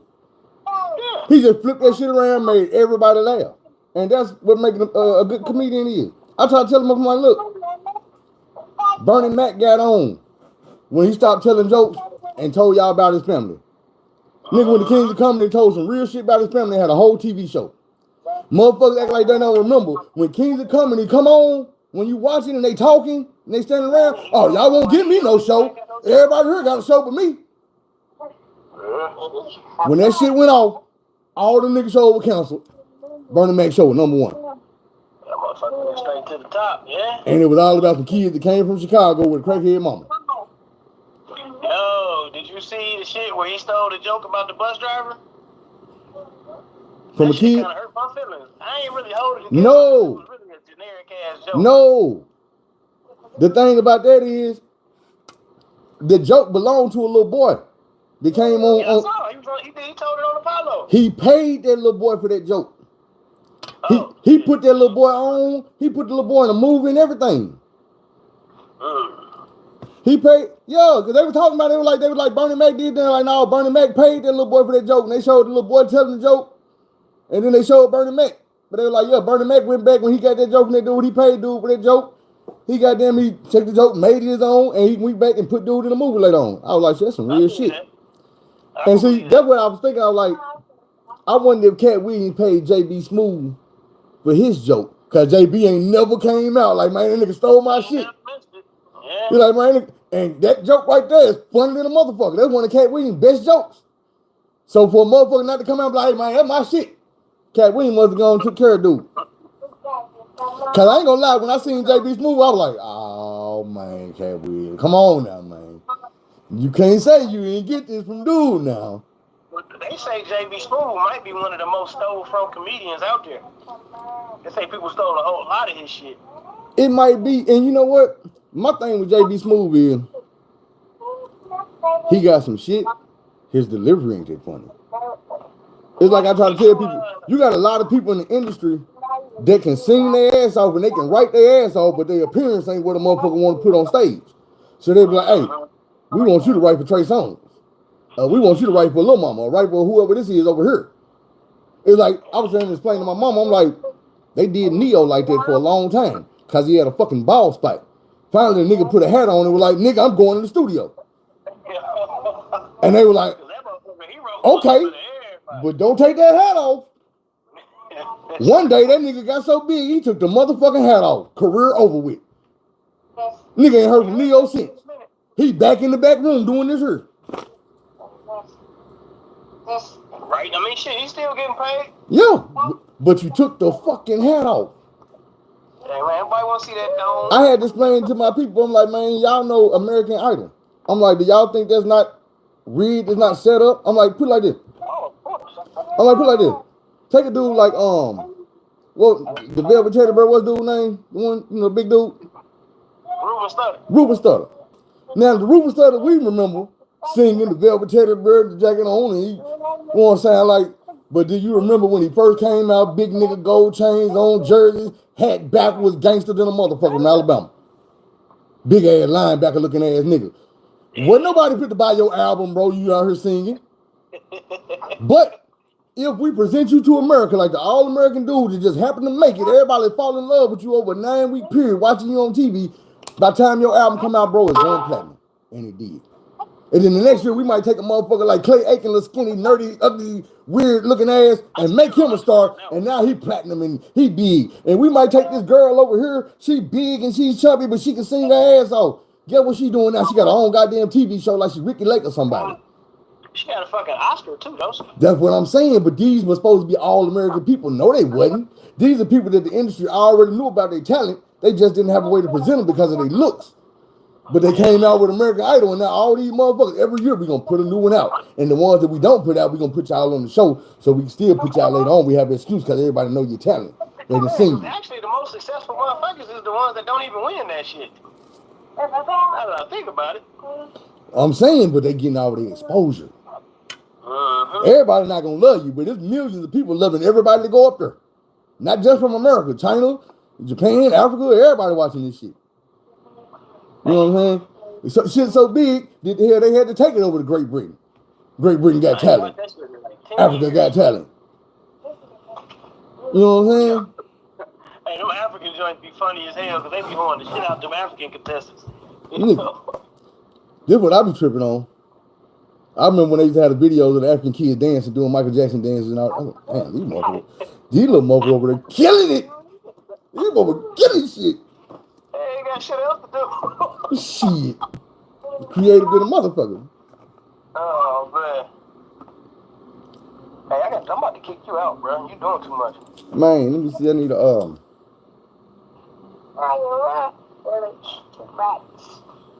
Damn, man. Give me an interesting story. I got plenty of them. Shit, what genre you want to go with?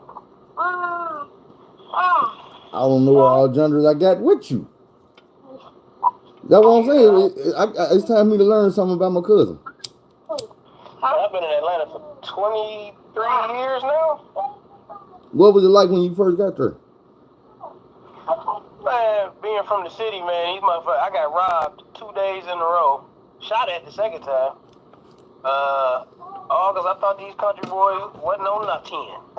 You got what dollar bills say? I ain't give you country boys nothing. Well, tell me about them 2 days. Give me them 2 days right there, because that sounds interesting. So, being on this weekend college campus, shout out to Dooms.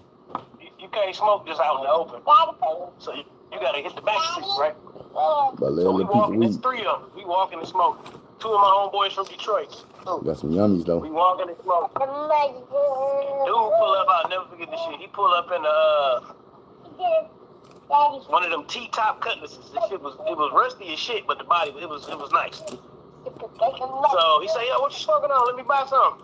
I was like, "Nah, I ain't got nothing." He was like, "Come on." He pulled out a ridiculous knot. It had to be about 5-6 bands. He was like, "Come on, let me shop with you." I'm like, all right. So I walk up to the car.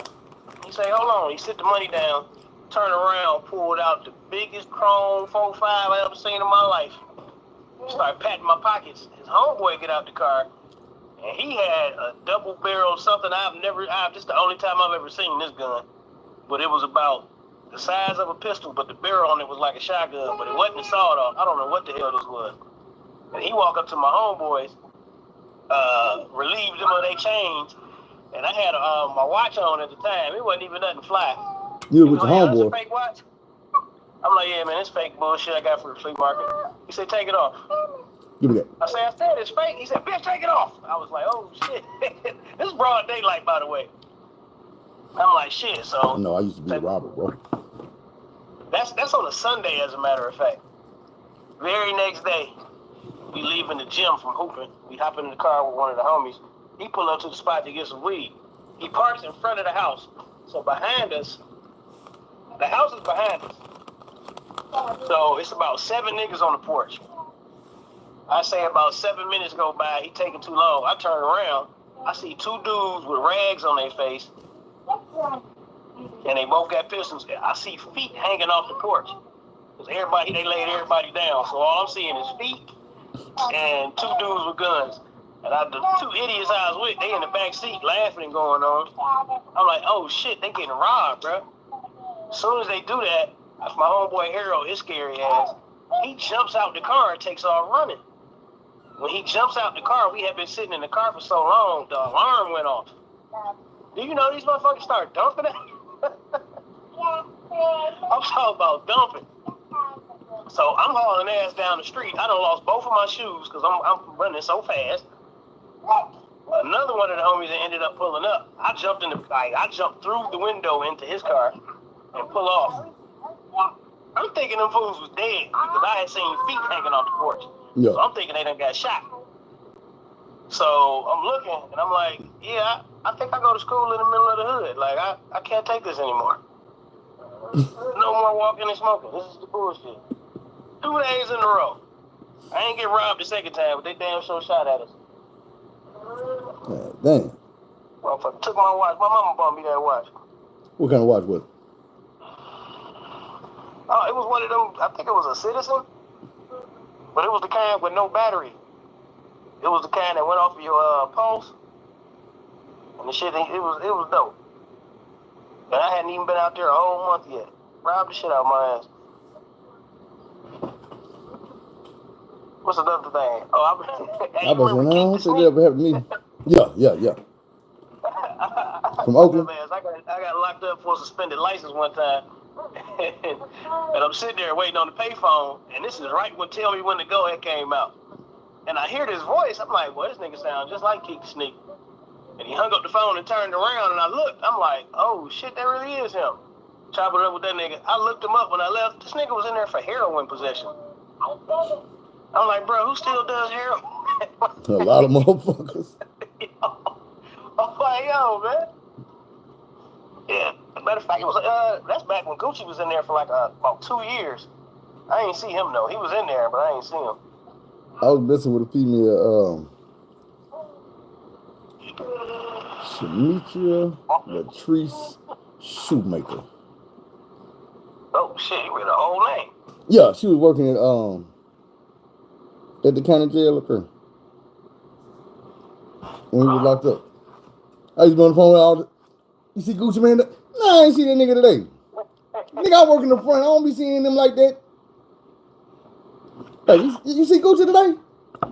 Boy, I told you I don't be seeing no damn Gucci, man. I don't see none of them man inmates. I see them when they come in. After that, I don't see them no more. Yo, I ain't see him in jail, but I seen him out in the streets a few times. That motherfucker like 6'6". Like, that is a huge human. That's a big nigga, bro. Him and Flocka, both of them like 6 something. Yeah, I know. Both of them niggas tall. And then Slim Dunker was taller than that. Yeah. That tall motherfucker. No, I used to be the biggest Gucci Mane fan, bro. Say what? That's how I used to be the biggest Gucci Mane fan. I ain't even gonna lie. I woke up one day, the nigga said something bad about Yo Gotti. I was like, oh, hold on, nigga. Oh, shit. I said, oh, hold on, nigga. Don't tell me you turning on this nigga because he fucked your bitch.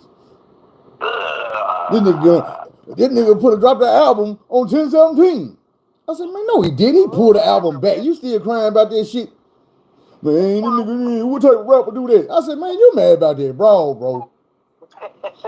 Nigga like, man, he ain't mad about that, bro. I said, yeah, Gucci Mane came home married that, bro.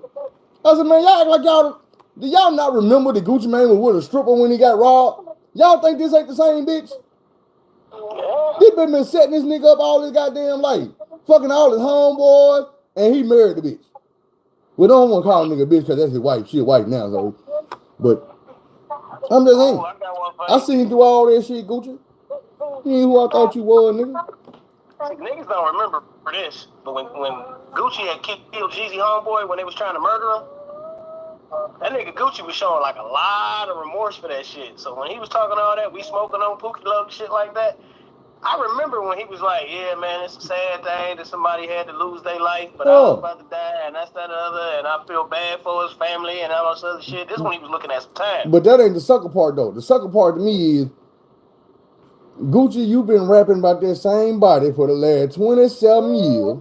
You ain't did not one gangster thing besides protect your life since then. You been rapping out that body and smoking on, nigga, it wasn't that much damn Pookie Low.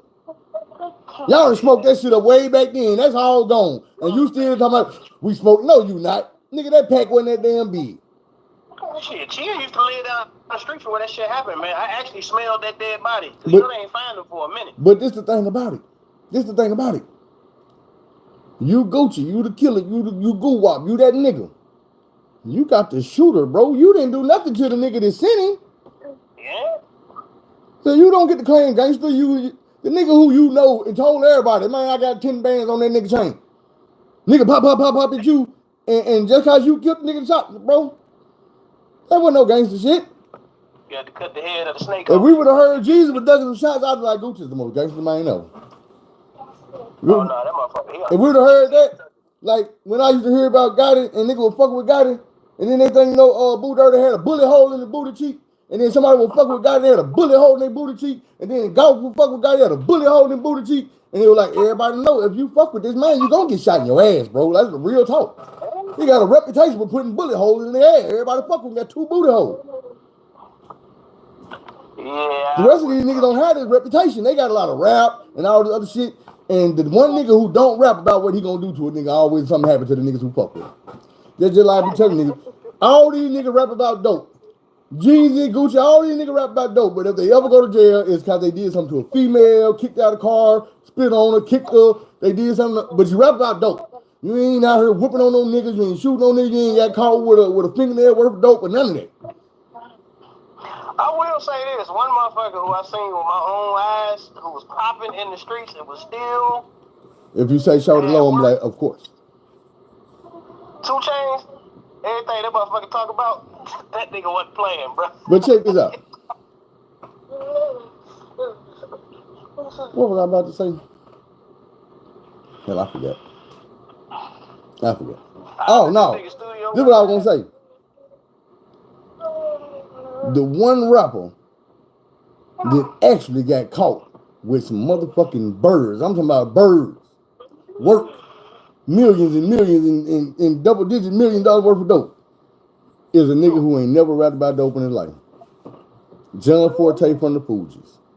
Oh, shit. They caught that man with so much motherfucking dope. You ain't heard his name since. That's how far up under the federal prison he is. Mother don't even remember it was a nigga in the group named John Forte. They thinking Prize, Wyclef, Lauryn Hill. No, it was one more. Because they was talking about that shit when they was talking about Prize. You know, Prize looking at life in prison right now. Yeah, but that's for some... When I was looking at an interview on that, and they brought up him. Yeah. I was like, damn, I don't even remember that nigga. Yeah, John Forte had did work. And he was like one of the... He was the second coldest rapper in the group behind Lauryn Hill. Yeah. Little short light skin nigga had dreads. He was still touring off of one album. This motherfucker dropped one nice album and is gonna eat off that shit for the rest of her life. I don't know. I remember I was in the military when the album came out, bro. And I didn't like it at first, but I was in the military with a bunch of Baltimore niggas, a bunch of Philly niggas, a bunch of motherfucking New York niggas. You know what I'm saying? And they wasn't going about that Lauryn Hill, man. I'm trying to bump hot boys all day. They want to bump Lauryn Hill. So that's how we were bumping in the military with Lauryn Hill and hot boy. I don't consider that shit a rap album, man. That shit got half rap and half singing on it. Like every Drake album. Drake don't count to me. That nigga's an anomaly.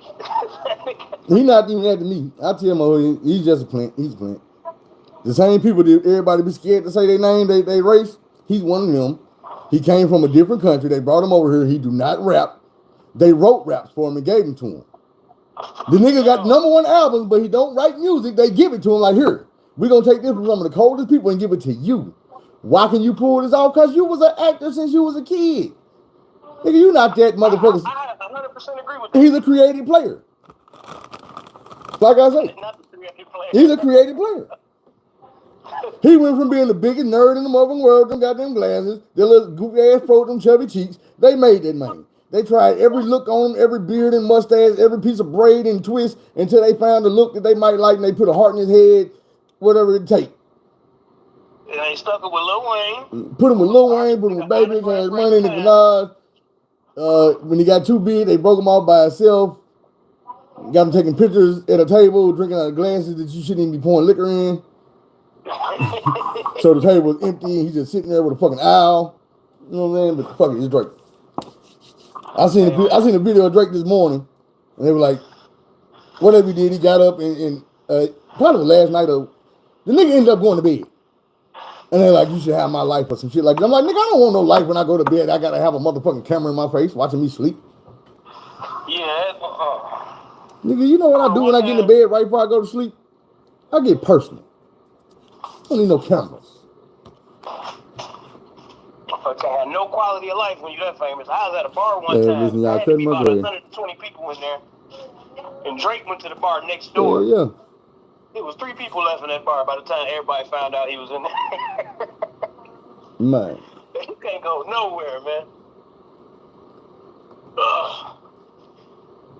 I'm gonna tell you some shit I seen. Now I don't know if it's true or not. And my curiosity is so fucked up now that I didn't even go look. But I read or heard somewhere R. Kelly's supposed to be getting out and he gonna do an interview with Shannon Sharp. I'll be watching Corey Holcomb podcast. Yeah. He actually called R. Kelly on the phone from prison. I think I seen the episode. Yeah, I think they about to hit him with some Bill Cosby type shit to where they did something illegal during his trial. I seen something when they was when the woman at the jail was all the recorded phone call was you know what I'm saying, was doing something with them motherfuckers and shit. Yeah. Basically, they was setting dude up. They had a whole lot of evidence to where they had been everybody, and it was like, damn, they really been setting R. Kelly up. He on a RICO charge. He ain't on no child sex shit. Right. He on some other shit. Like, this ain't got nothing to do Bro, with them people. that's like I told them. I'm like, do y'all not remember when they did the Surviving R. Kelly documentary and everybody thought it was about that shit? So they turned against him. And then when you get to court, wasn't none female from that goddamn documentary on that stage. None of them came to that court because none of that shit. I'm like, then you find out that most of the women in Surviving R. Kelly never met R. Kelly. They were paid actresses. They was winning awards for this shit. One bitch was complaining, they only paid me $1,000 for that shit. And they were like, hold on, you got paid to do that? They were like, yeah. Nigga, that wasn't no real documentary. That was like, shit, nigga, just some shit we did. They did. I'm like, man, they took that man down. Then you come find out Jay-Z banked the shit. Jay-Z was just like 50 trying to do Puffy, documentary Surviving Puffy. Jay-Z did that, bro. He paid for that. I ain't heard that one yet. Hell yeah. Now wait, okay, so I fuck with Boosie until he said this bullshit. Do you think R. Kelly could beat Michael Jackson in the verses? You out your goddamn mind. You got 40. You gotta keep in mind now. Michael Jackson's been putting hits out since the 70s. From the 70s all the way up until I want to say 2001. Cool. He got a whole album called Number Ones. Cool. R. Kelly got about 5 number ones, maybe. Maybe. Bro, let me tell you something. When you do verses, you can pull out all the stops. R. Kelly kills anybody because R. Kelly just kills anybody, bro. See, when R. Kelly sit down and Celine Dion walk out on stage, and all the people who didn't even come for none of that go crazy because dude wrote hits for her. Number 1 hits for country singers. When Michael Jackson come out and start singing, or when R. Kelly come out and start singing shit like Heal the World, and that's a Michael Jackson song, but R. Kelly wrote it. You You in trouble. I see what you're saying. I'm just saying Michael Jackson got some number ones that R. Kelly wrote, bro. There are lots of people from different genres that got number ones that R. Kelly wrote, bro. Only one song that R. Kelly wrote was a number one, and that is "You Are Not Alone." Boy, that was the one he wrote for Michael Jackson. That's what I'm saying. That's what I'm saying. Okay. Only number one song. But if you, that's what I'm saying though. R. Kelly can come out and take that from Michael Jackson and sing that song. But he still got 50 other hits though. And so do R. Kelly, bro. And nobody. Like, R. Kelly can come out and sing songs you know nothing about because you don't even listen to that type of music. You don't know he wrote that shit. You don't know none of the songs he wrote for Celine Dion. I looked them up. I'm just saying, if you name the songs he wrote for Celine Dion, we don't know them. But these songs got 50 million. You know what I'm saying? These people sold million. These are the biggest artists in the world, bro. Dude got songs he wrote for Taylor Swift.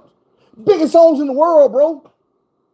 Ain't none of them bigger than Mike, though, man. You got to think Michael Jackson is the biggest entertainer of all time.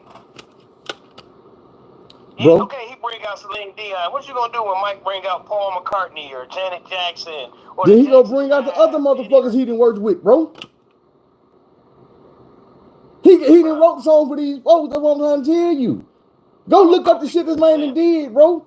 Michael Jackson been dead a while. Do you know how many albums, how many songs, how many number one R. Kelly put out since then? Name one person that. No, let me ask you this, bro. How many albums does Michael Jackson have? Including the Jackson 5. Include the Jackson 5, all that shit. How many albums? Probably about 15. How many albums does R. Kelly have? Probably about 12.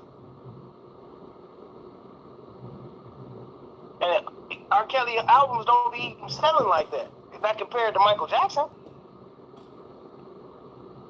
R. Kelly he's right past being black famous. Michael Jackson there might be some aliens that listen to Michael Jackson, nigga. It might be some aliens. Okay, I put it this way. Let's name R. Kelly number one hits. I Believe I Can Fly. You ain't got to go past that.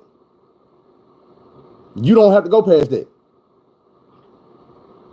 Right. Nigga, that's a Mariah Carey type song. Mariah Carey has 2 or 3 songs that get played one time a year that has her set for the rest of her life. Royalties, I Believe I Can Fly to get played at every graduation, at every major event, and all that shit, bro. That man will never stop making money off that song. That one song. You telling me Michael Jackson ain't got hits like that? What is his song that's attached to something that belongs to that? Because I Believe I Can Fly belongs to weddings and graduations. I ain't gonna lie, it's been a minute since I heard that shit, but I'll let you have that. As far as Michael Jackson, bro, he got too many, man. What song is what I'm saying? Michael Jackson makes timeless hits. What I'm saying is, but I'm not saying a timeless hit is something that always sound good. Because if you put on Beat It right now, you put on Thriller, that shit, it still sound good. But what I'm saying is, this man R. Kelly has songs that will never stop being played. They have a reason to be played. Not saying, oh, I'm in the mood to listen to that. No, we graduating today, we gonna hear the goddamn R. Kelly song. I Believe I Can. It's going down. You don't have one day a year, one event you can name me. You can say, they gonna play Michael Jackson. This song is gonna get played tonight. Bruh, you're not gonna go to a grown folks party and not hear a Michael Jackson song. I was just at one Saturday. And they didn't play not one Michael Jackson song. Not that I remember. I probably would have started dancing. I love Mike. Yo, R. Kelly is not fucking with Mike, bro. Man, on the verses, he gonna get the dude, man.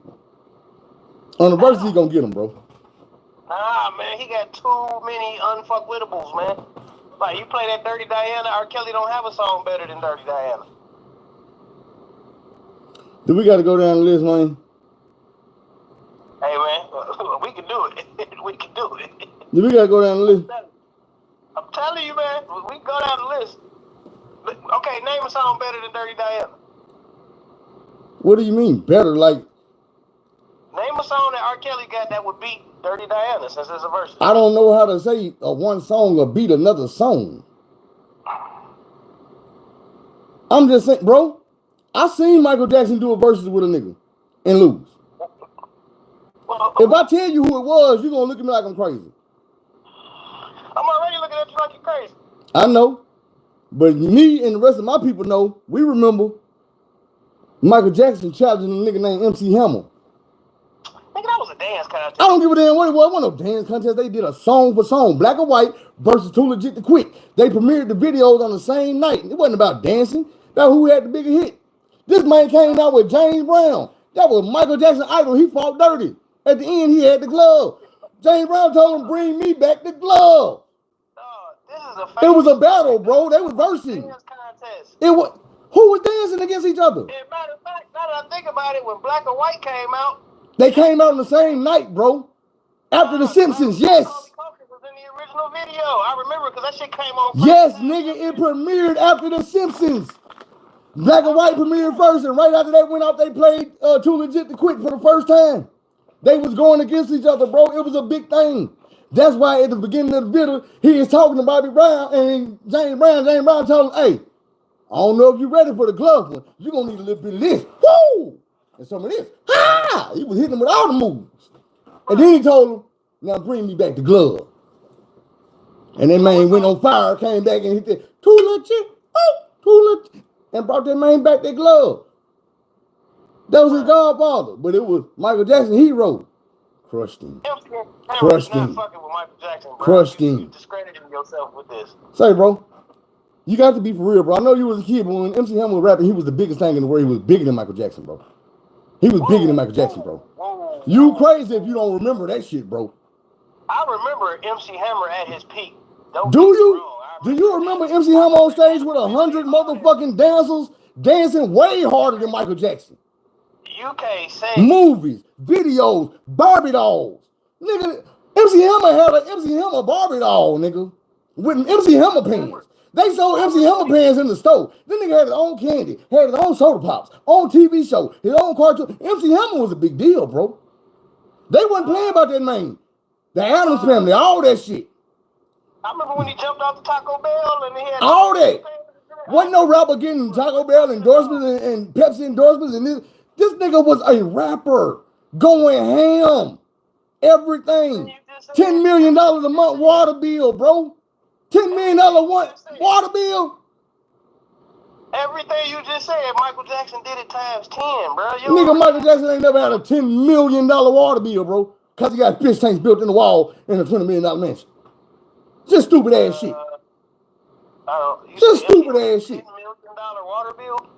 Yeah, bro. I don't believe that. Yeah, there's a lot of shit you don't believe. Nigga, MC Hammer was that dude, bro. If we talking about paper, he still ain't fucking with Mike. Nigga, it wasn't about paper. That nigga was burning through paper like nothing. He wasn't never about the money. That nigga wasn't never about the money. But that nigga was making money hand over fist. Mike bought the catalog to the Beatles, the best-selling music. He bought a record label that owned the Beatles catalog and a whole bunch of other catalogs. Yeah. That part of the reason he got killed. Yeah, that's what I'm saying. We ain't gonna go with the money shit. We ain't gonna go with the money. Mike had the type of money you can't even count no more. Mike been famous since he was a fucking 10 years old or some shit like that, man. And when MC Hammer was famous, when MC Hammer was 10, he was the bad boy for the Oakland A's. Dancing, making $1,000 a motherfucking week. As a kid, 10 years old. Okay, as a kid, Mike was making millions. So nigga, Mike had a motherfucking manager, nigga. He was out there with his dad and his family. This nigga was living in the projects making that money. Bruh.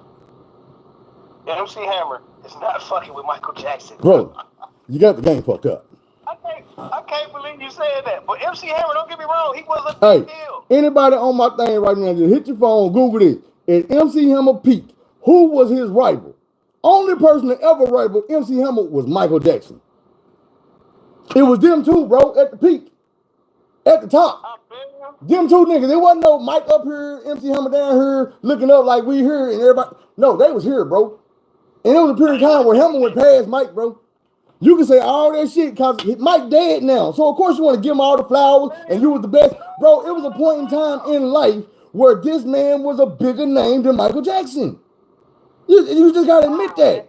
Yes. Nah, man. Yes. I put it like this. This is how you might have been 5, but it was still the truth, bro. If both of them had a concert on the same night, Michael Jackson selling out first. Nigga, if both of them had a concert on the same night, both concerts sold out. I'm saying Mike selling out first though. That's what I'm saying. Mike selling out first. Mike No, did the bro, Super Bowl. this is what I'm saying. Mike is the type of nigga, just like MC Hammer. If they were to drop a concert and say, concert tonight, 5 minutes sold out, bro. MC Hammer was that dude. Whatever you thinking, anything you seen a rapper do, bro, they wasn't fucking with MC Hammer. Bruh, I'm not They wasn't fucking with that dude, bro. It was a big deal. The only thing, listen, the only thing I ever seen hit the rap game in the country as a rapper, the way MC Hammer did with 50 Cent. When 50 Cent hit the scene, when that man hit the scene, he was the biggest thing moving. Just what, bro? I would actually get an edge to MC Hammer on that one because Hammer was. Boy, I'm saying since Hammer. Oh, since then, yeah. I'm saying since Hammer. The only thing that would even been close would have been Snoop Dogg. I was just about to say that. That's the only thing would have even been close. Let me ask you about this one since we on the subject. Do you remember Snoop being bigger than Pop? Yeah. Okay. Yeah. Hell yeah. Motherfuckers want to act like that before he got out of jail. That Snoop wasn't the biggest thing on earth. Like, nigga, Snoop had your grandma saying, baby. That one line right there made Snoop the biggest thing in the motherfucking world. Because old folks and white folks and everybody loved Snoop Dogg. Everybody. Yeah. They were loving dude. Okay. He made motherfuckers feel comfortable doing and acting gangster. You didn't have people acting gangster until Snoop Dogg came along. They started imitating him. Like a joke, like it was funny. I'm Snoop Dogg. You know what I'm saying? Right. Motherfuckers are white boy calling themselves Timmy Tim.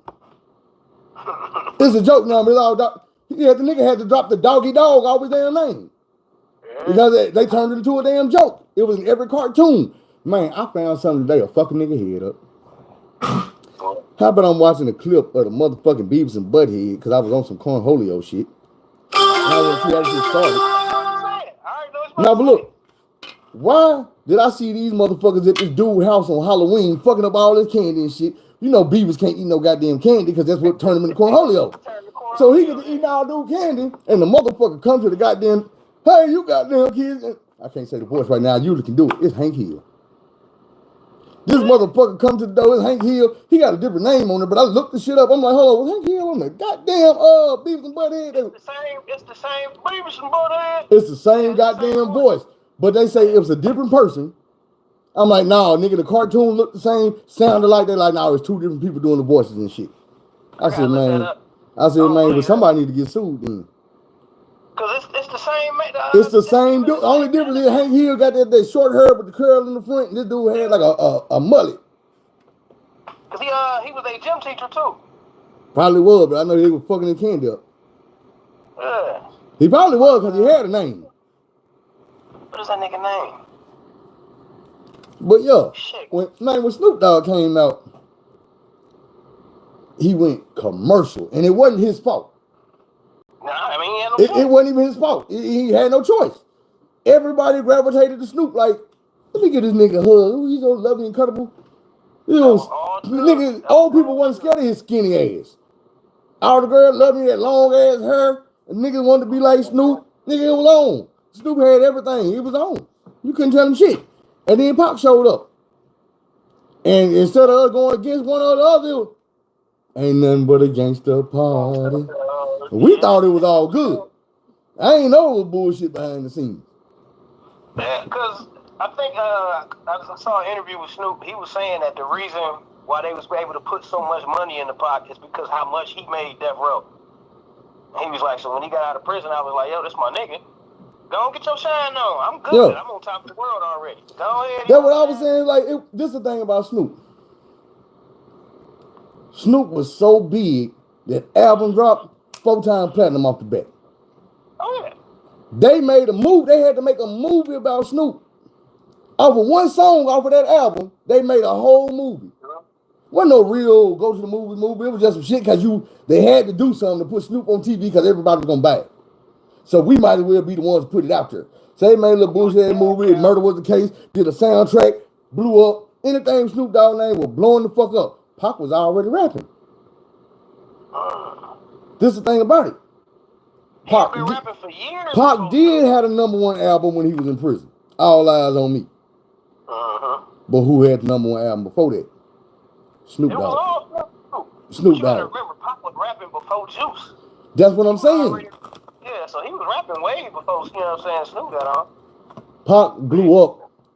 People want to say he blew up at Death Row, but he was kind of blowing up right before then.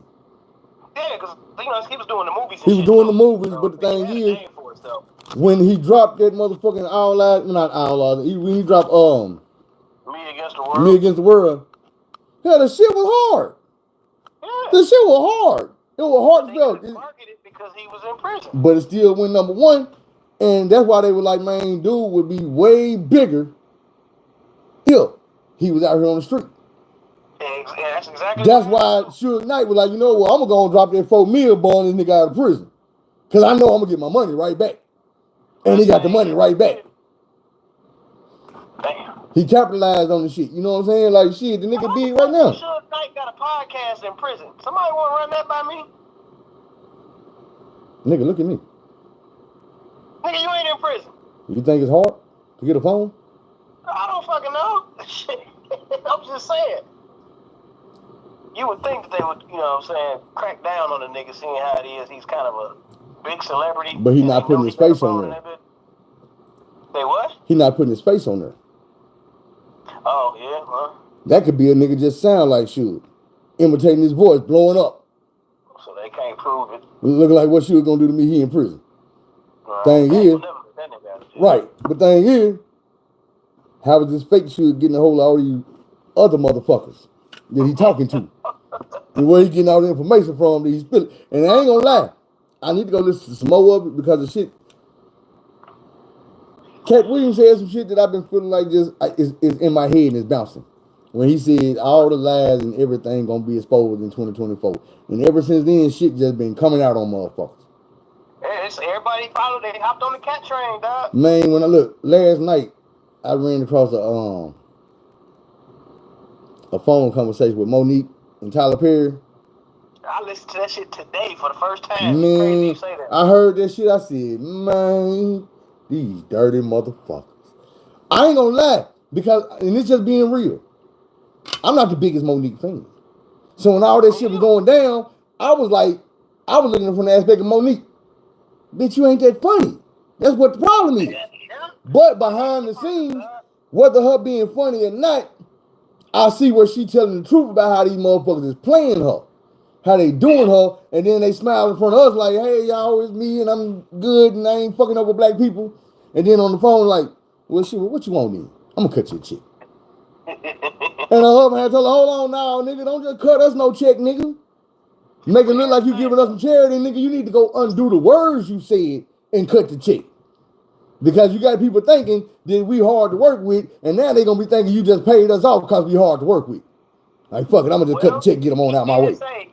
He did say on there, he was like, yo, I did have a difficult time working with the three of y'all. And this is what, I understood that. I understood that, but what he said, this is what he said. He said the way everything was going, because he had to go back and forth between all three of them trying to get shit done, that wasn't a good experience. What her husband said, I understand that, but you naming all these folks, what did my wife do to make your time difficult? He couldn't answer that question. He couldn't say, because the thing is, when they was trying to get her to do the promotion, when they was trying to get her promote for free. But this is for free though. That's the whole argument she's saying is y'all don't want to pay me. And like you just said, they trying to get her to do this for free. Nigga, you a billionaire, bro. Like she told him, you different. You know what it feel like to be homeless, sleeping in a car. And now you telling me to go do some shit for free. That you gonna make money off of? You gonna make money off of this shit I'm finna do for you for free. I agree with her. And then you're not gonna pay me. And I'm like, I agree with her too. I'm like, man, but that's the thing about it. This is what she been saying. It sound, y'all make it sound one way, like, oh yeah, she hard to work with. Tell the truth. Nah, man, we paid her to do what she did. She did what she was supposed to do. And then we came back and wanted her to do some shit for free, and she wanted some money. And I'm kind of tight. I ain't want to give it to her. Fuck her. Let me ask you this. In hindsight, would you, if you was Monique, would you have done it the same way, or would you have played the game and got your money? In hindsight, I would have played the same way. then you would take all them L's. Wonder All you why? had to do was, Nah, but you saying in hindsight. Because now I feel like Monique could start reaping all them benefits. Where she would have just played alone, she would have been playing alone for the rest of her life. She went through this rough patch, but she ain't out here homeless and broke and can't feed herself. She didn't make as much money she thought she was gonna make. But now, this is the thing about it. Not only is she opening the door for herself to get treated right, but everybody coming behind her. Think about how many. You ever notice Tyler Perry go get all these no-name people and make them stars? Bro, they not getting paid. And he tell them, bro, you ain't nobody. You wasn't nobody before Tyler Perry. You don't got no job on your resume that don't got Tyler Perry's name on it. You get what I give you. And they be like, damn, you right. And I can't go over here to Lee Daniels because Lee Daniels is your homeboy. And I can't go over here to Oprah because that's your homegirl. And I can't go to this person because you done already told all the people don't fuck with dude. All because I didn't suck your dick and kiss your ass. 50 Cent say this shit today. I heard 50 say this shit today. He said he was talking to Tyler Perry about Monique. And he said, Tyler Perry said, I never told anybody not to work with her. And then 50 said his response was, yeah, but you Tyler Perry. You never told anybody to work with her.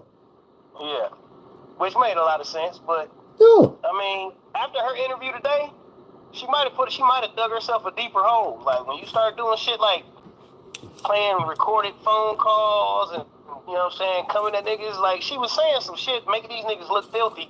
And then every time she'd say something bad about him, she'd say, and I love him though, but I love him, but I love him. But then she was like, he lied on me. Then I still don't know what her beef with Oprah is. I don't. Nigga, Oprah got all the shit started. But what did Oprah do to her? Oprah was the first one to start putting out the narrative that Monique is hard to work with and y'all shouldn't be, that was a bad experience, I'll never work with her again and all this and that. And the thing about it is, like she said, what did I do that was the bad experience? Nobody can say, this is what you did. People say, you wouldn't do this for free. Man, quit telling people I won't work for free and that's why you don't like me. Or tell people that, but don't tell them I'm hard to work with. Tell them she hard to get to do some free shit. Tell her she want her money, that we don't pay her right and she asked for right money. Well, in their mind, that is hard to work with. Do what I tell you to do or I have no use for you. That's how they looking at it. Okay, but the thing is, do that make her wrong to come back and tell her, hey, bro, this how they treat me? And they say, oh, you gonna tell on us how we doing you wrong? Oh, bro, you can't. I'm looking at the bigger picture. She had just won the Oscar, and they want her to do some promotion for this shit. If she would have did the free promotion, that probably would have opened up the doors for her to make that $8 million for the next film. But listen what you're saying, though. You're saying probably. And Taraji P. Henson is telling you I did my biggest movie. And when I came to do my next movie, I had to plead my case to get that money again. Because I don't get promoted. They treat me like I'm the new girl again 13 years later. I'm still begging to get what everybody else been getting because I'm black. Well, see, that's another thing, though. And then it's worse when you got black people doing it. You see what I'm saying? And think about it like this. If you black and you do the movie and you finally do the movie with white people and black people and you pay the white people more. Yeah, that's foul.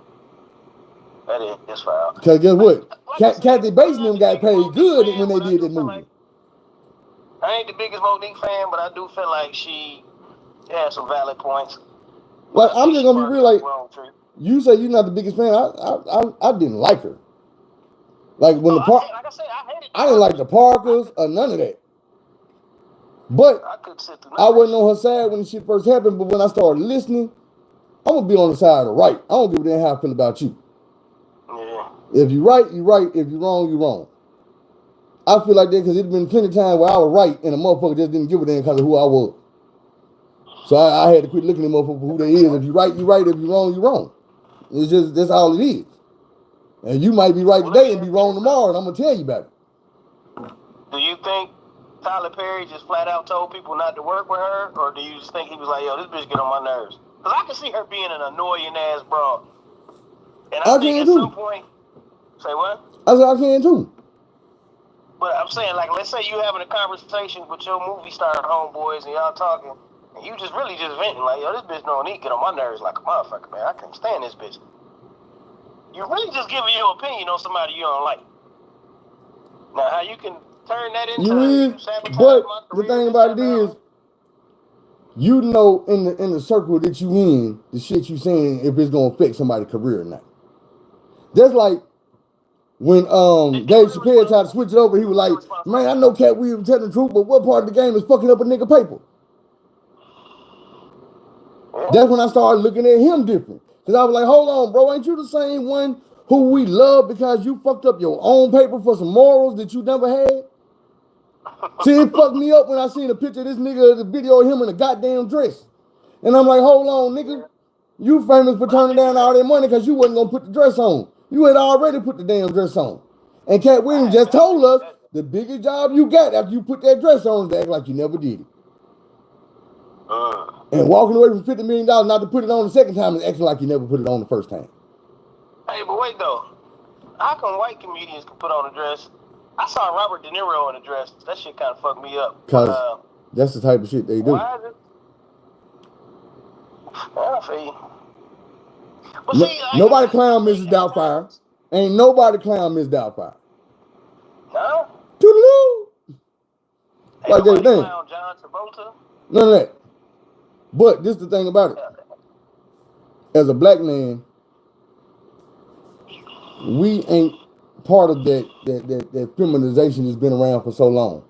We is now, sadly, but it wasn't always like that. You know what I'm saying? I tell you, like I grew up when I went to school. There were no gay kids at my school that was out of the closet except for one. Now you go to a school and you're gonna have more than one in every damn classroom. Every single one. Every single classroom. Got 3 or 4 or 5 or 20. You know what I'm saying? And I try to tell folks, I'm like, man, y'all don't think that's abnormal? You think just hit one day everybody just came out like that? No, motherfucker, it's agenda being pushed. It's an agenda being pushed. It's being pushed for a long time. Slowly but surely it elevates. Now it got so out of control, it's just blatant. It's in your face. They got laws that tell you, hey, you got to put it in every movie, every TV show, every cartoon, or you can't go on the air. See, when I look at that dress shit, it's certain people who pulled it off, and I felt like it was brilliant. Like, you say what you want to about Madea, but that shit seemed real to me. This is my thing. When Martin did, and even with my people, this is what I told them. I said, you got to realize, it's people that wanted to put the dress on. Yeah. It was part of their comedy routine. It wasn't because somebody came in with a dress and like, hey, we want you to wear this. Didn't nobody come up to Martin and be like, hey, man, we think it'd be funny if you played your mama. No, Martin is a comedian. He played his mama. He played Shanae. He played this person. That nigga played 80 different people. See, when Eddie Murphy did that, played 80 different people in the movie. To me. Yeah. That shit was brilliant. That's what I'm saying. When Jamie Foxx was doing one thing, that was a character he made. Nobody came to him like, hey, bro, we want you to put this dress on. But then you got certain people, certain movies where they call you in that room and say, hey, man, check this out. We want you to wear this dress. And I think that's what Dave Chappelle was talking about when they did that. This is what I told my people on air. I said, look, this is the only thing I would spare Dave Chappelle with. First of all, he wasn't in a movie. He was on a radio station. So he wasn't trying to be seen. He was trying to be heard. Right. He was trying to entertain the people in the room, being funny. He wasn't in it. He with one of them funny, weird motherfuckers. That's the type of shit that is normal in the space he was in. You know what I'm saying? This Howard Stern he was with. If he was on Deep 105 or somebody be like, yeah, something wrong with you, bro. Something wrong with you, bro. You doing strange things. But he did that shit in that Robin Hood movie too. I ain't watched the Robin Hood movie.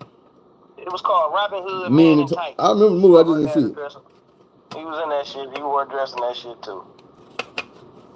Oh. Which him and all the other white boys and that shit, they all had dresses on because I forget what they was doing. That shit's been like a good 30 years since I've seen that shit too. But it's some conspiracy behind that shit. But then at times when certain people do it, it makes like a good comedy. Right. Now, you got movies. I'm gonna tell you like the movie 2-1-Fu. I never watched that shit. I never watched it because of what it was, but I still know who was in the movie. Wesley Snipes. What's the John Leguizamo or whatever his name is? And I'm like, bro, this movie, what made you dudes, you masculine dudes, that play gangsters, decide y'all gonna get in the movie together and all be transsexuals? Ugly ass transsexuals, manly transsexuals. And y'all agreed to do this damn role. I don't get that. I'll never understand it. I might have to sit down and watch that shit one day just so I can criticize it the right way. Ving Rhames. That was actually a good movie. Which one? Holiday Heart. But Alfred Woodard played that crackhead. She rivaled Pookie with that crackhead. I didn't see it. Oh no, that was actually a decent movie. Man, I'm not pretty watching no big buff crip ass nigga goddamn me in a wig.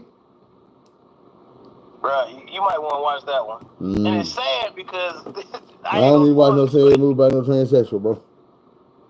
That shit was I hate to see Ving Rhames in that role. Man, one of my favorite movies, man. Well, I ain't gonna say one of my favorite movies, but a real funny ass movie. I'm gonna call it back in 5 What's the movie y'all where the two dudes, the white dudes is firemen? Say it again. It's a movie where the two white dudes is firemen. Oh, I now pronounce you Chuck and Larry. Chuck and Larry. Yeah. Why they do my dude Ving Rhames like that in that movie? That one I can't explain. That was just unnecessary. That was lazy comedy right there. He's not a comedian. This nigga's a big buff ass gangster. Why would you tattoo some shit on his backside and have him bending over in the shower? Yeah. Wiggling and looking over his shoulder. Man, you couldn't have paid. Now that you couldn't have paid me to do. Nah. You couldn't have paid me for that. I don't give a damn how. I'm sick. What's that movie called? The Eternals. They had my nigga Paperboy from Atlanta in there, gay as hell. That shit broke my heart. I ain't seen it. Yeah, it's a terrible movie. I wouldn't even watch it. But had him in there playing kissy face and everything. I'm like, yo, how you go out like that, man? Man. All bad. Dudes doing this shit. Dang, I forgot all about that shit too. Yeah, it's an agenda out there. I don't think a Monique podcast would go over too good. Say what? Now somebody say Monique needs to start a podcast and bring all the underpaid black women on. I'm like, I don't think that'll go over too good. I could barely sit through the interview she had today. I'm gonna tell you why. Because Monique come across as the personification of the mad black woman. Yeah. It's like the type of shit where you not gonna get to what she really want to say because the attitude's so strong when she first started talking that you. And the thing is, like I say, I don't like Monique, but I'm not gonna sit back and say that the way they were doing her was right. Now, at first, I just didn't give a damn because I really didn't know, and I didn't give a damn to investigate. But once I started stumbling upon the shit and I was hearing how motherfuckers is backpedaling and they admitting shit when they don't know they being recorded, and it's a whole different type of conversation when they get in front of their microphone, that's the type of shit I don't like. And see, the reason why I respect the shit out of Monique is because Monique was talking to that nigga like a real nigga, and she told him, I don't want to speak to Tyler Perry. I need to speak to Madea, because Madea is the motherfucker to be in the movies. She understands shit. She get it. And then you get your ass out the motherfucking movie, turn back to Tyler Perry, you're like, oh, well, I don't know what's going on, and I'll check on it, and I'll get back to you. No, nigga, talk to me like Madea. Sit your ass down here and work this shit out. Like you got a gun in your purse, and you done been in the hood, and you know the struggle, and I'm a black woman, I ain't getting paid. Nigga, if I was your motherfucking granddaughter, Madea's granddaughter, we'd be riding right now. Pow, pow, motherfucker. But you over here, I don't know what you want me to do about it.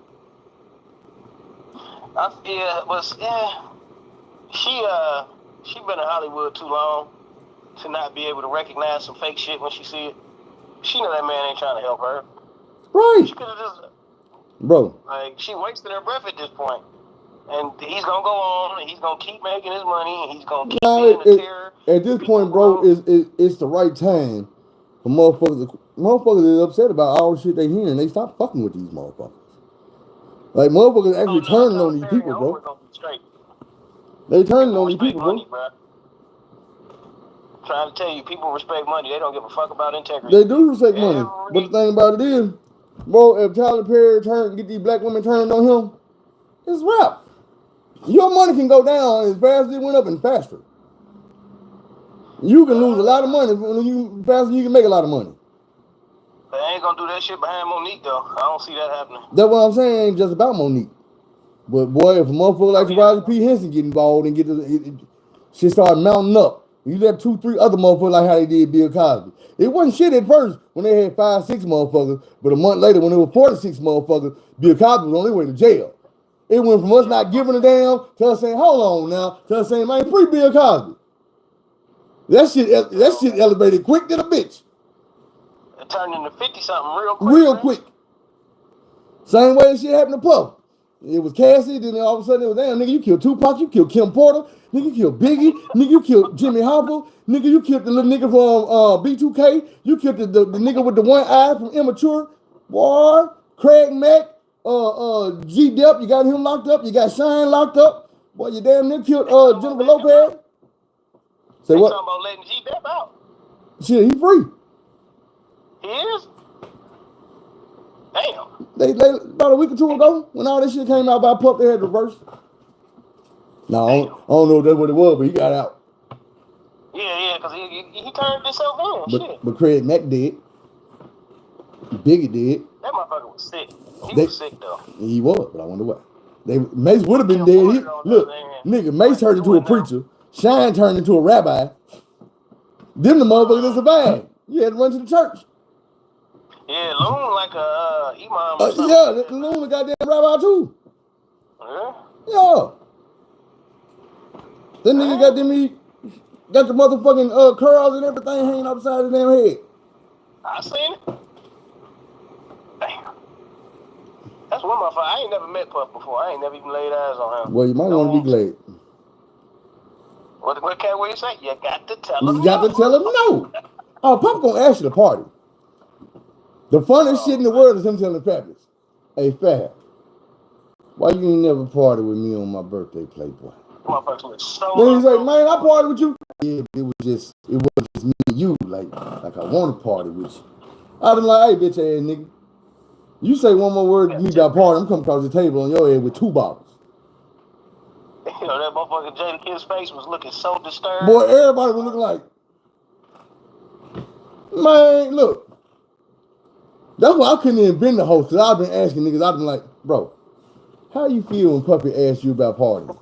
If I ever see Fab, I'm going to have to ask him, bro. It might be a whole other Fab and Ray J, because I'm going to have to ask him. Bro, why you ain't say shit when that nigga was pressing you about your booty cheeks on drink channels, bro? What you mean? Man, Puppy asked you to party. We was calling you Playboy and all type of shit. Yo, and while you bullshitting, got to throw Jamie Foxx in that mix too, because you know they think it's thieves. I was about to say, but Jamie Foxx, everybody already knew he had the freak parties. Jamie Foxx told him, he explained why he was throwing his freak parties. He tried to. He was like, shit, nigga, I was coming up and I knew that everybody liked the parties. I started throwing parties. That's how I met everybody. Everybody come to my house for the party. That's what you say, nigga. I heard about your parties. And from what I heard, you was the West Coast Puppy, nigga. Everybody in LA, I know, they do say Jamie Foxx got the best parties. That's what I'm saying. They say he was the West Coast Puppy, nigga, when it comes to them parties. Them house parties when you walk in the bathroom. Oh, shit. I heard Method Man say he seen Kanye West give him some slappy toppy in the bathroom. That fucked me up. Hey, that nigga say, fuck Kanye West. I seen that nigga sucking a nigga dick in Puff bathroom. They chopped that shit up. I saw the whole thing. What he said in the real interview? They took him out of context.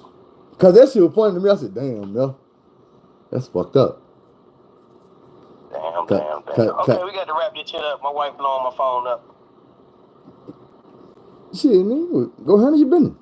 Yeah, all right, man. I'm going to get with you. All right. Love you, bro. Yeah. Love you too, bro.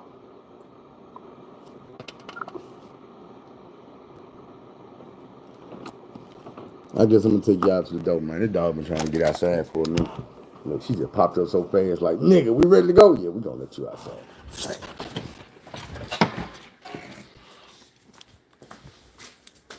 What y'all think, man? Ooh, wait, something burning in here. Oh, shit. Don't come in here. You don't even want to see this shit. I'm going to let y'all see it, though. Man.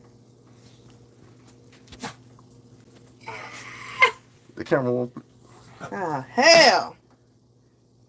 Did I burn up my skillet? I mean, my pot. I be trying to tell my mom, you can't be cooking from the other room now. I forgot I came in here and, You were done cooking, wasn't you? yeah, we done ate. Ooh, shit, move. This shit hot. Whoa, now. I'm gonna throw this across this. Damn. Open the back door.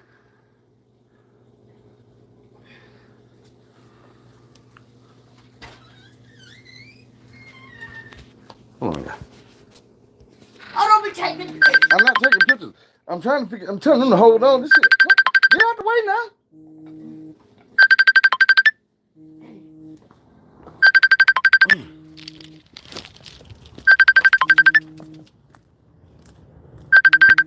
Shit. Set this motherfucker on the burner.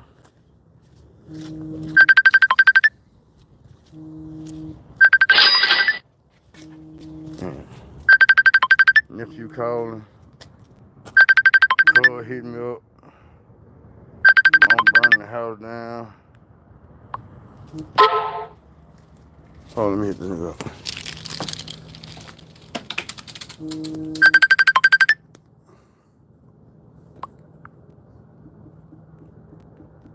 I can't believe it was the best beans. You can't believe them was the Got best soup thing. in 'em. That's your excuse. That's the only excuse I got. I put some more water in them. Decided to cook them a little bit longer. It's in the other room. I was gonna stay in here and do it. You got a whole chair right there. You sitting in right now. Can lay down, relax. Walk right past the chair and got in the bed. I didn't get in the bed. Where you was sitting at? Huh? Where you was at? I was on my phone. While the house was burning down. No, then I got off the phone and lay down. Yeah, right. In the bed. In the bed. And as soon as I come around, I'm seeing smoke. Oh shit, the house on fire. I hadn't even had I time can to smell it. Damn.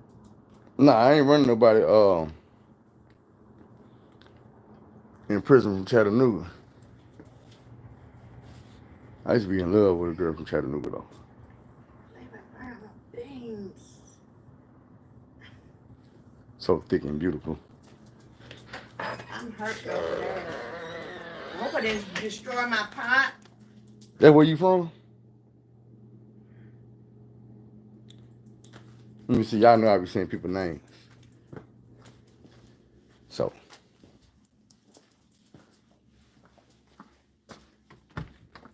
My ex.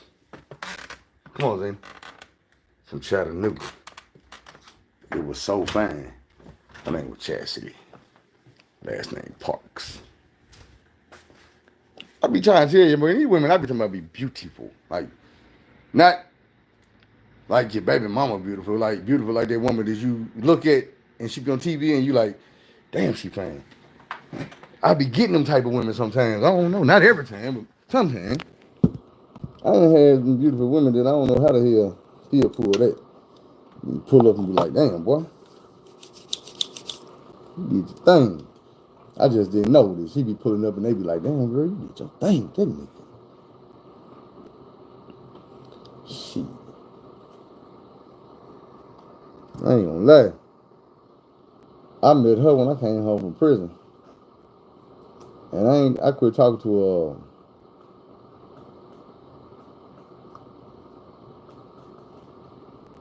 I would tell y'all the stories, but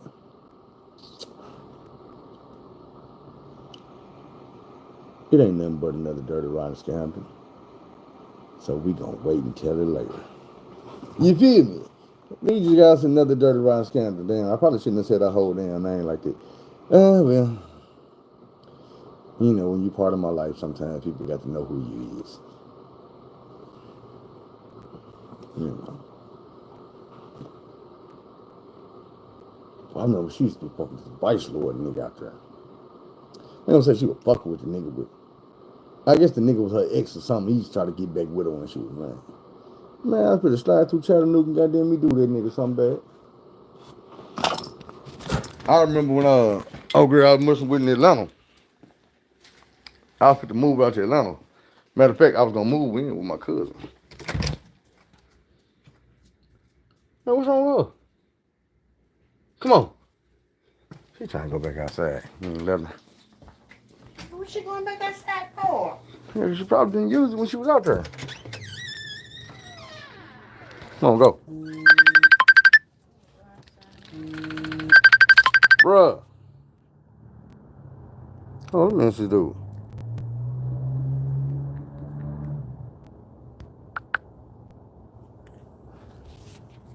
They started blowing my phone up. And it's two different people that don't know each other, so I know it ain't nothing serious. Now you hit me with the alright. Yeah, you're running. You disconnected your phone call 3 times in a row. Stop blowing me up.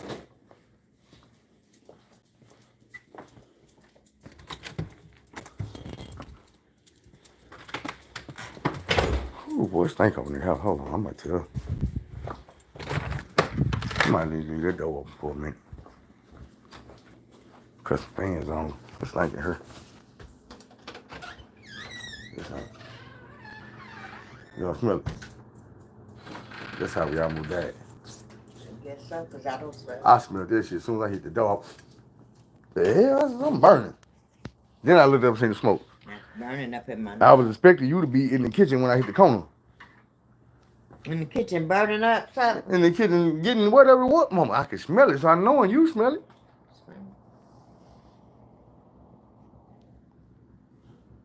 I really asked, we got you here cooking. Shit, that was a long time ago when I was cooking. I'm gonna buy a baby monitor.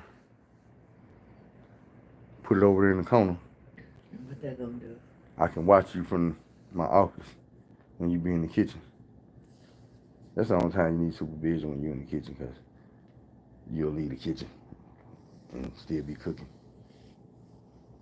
And I know you mean well, you be here like, I'm gonna be right back, and then you forget you cooking and be like, you know what? I'm gonna wake up about 10 o'clock, except it be 7 o'clock, and you still cooking. I got a bump on my chin. I don't like this shit.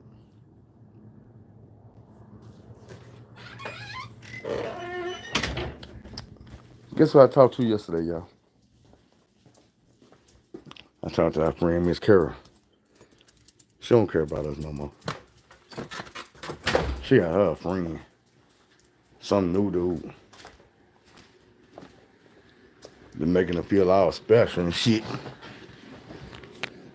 So she don't care about us no more.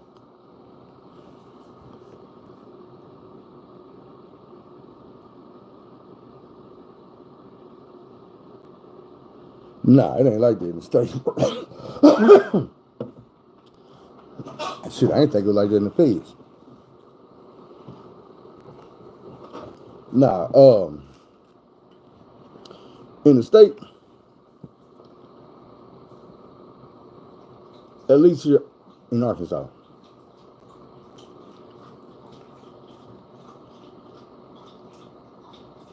everybody got their own people they fuck with. It ain't like when you see in California on prison movies, like all black people fuck with all black people, all Mexicans fuck with all Mexicans. It be kind of like that, but it's loose. It ain't regulated to where you can't go over here and talk to this white dude. You can't kick with this white dude or eat with this white dude or whatever you want to do. If that's your partner, that's your motherfucking partner. Now, when some shit go down, that's probably not going to be your partner. Just being real. And the penitentiary rules in effect. You're going to hear that. When the penitentiary rules in effect, then the penitentiary rules in effect, then don't nothing else matter. That's the rule. So, it be more on a case-by-case basis. You have some white dudes that's racist. You have some white dudes that'll be in a racist gang and still won't be racist. They're not going to act racist. They're going to ride with their race. And they're going to take up for their race. But they still fuck with you. They still do business with you. They still chop it up with you. Kick the shit with you. You know what I'm saying? All that. They don't be like a motherfucker just Because you black, they mugging you when you come around. They don't want you around. They talking shit to you. They catch you by yourself. They gonna do something to you. That's how we do the white boys. People do weak people like that. That's what I was trying to explain to y'all. And sometimes this shit here don't matter. Your muscles and shit don't matter. It's your mind. Because you can be weak-bodied and you can be weak-minded. And a weak-minded motherfucker is always a better victim.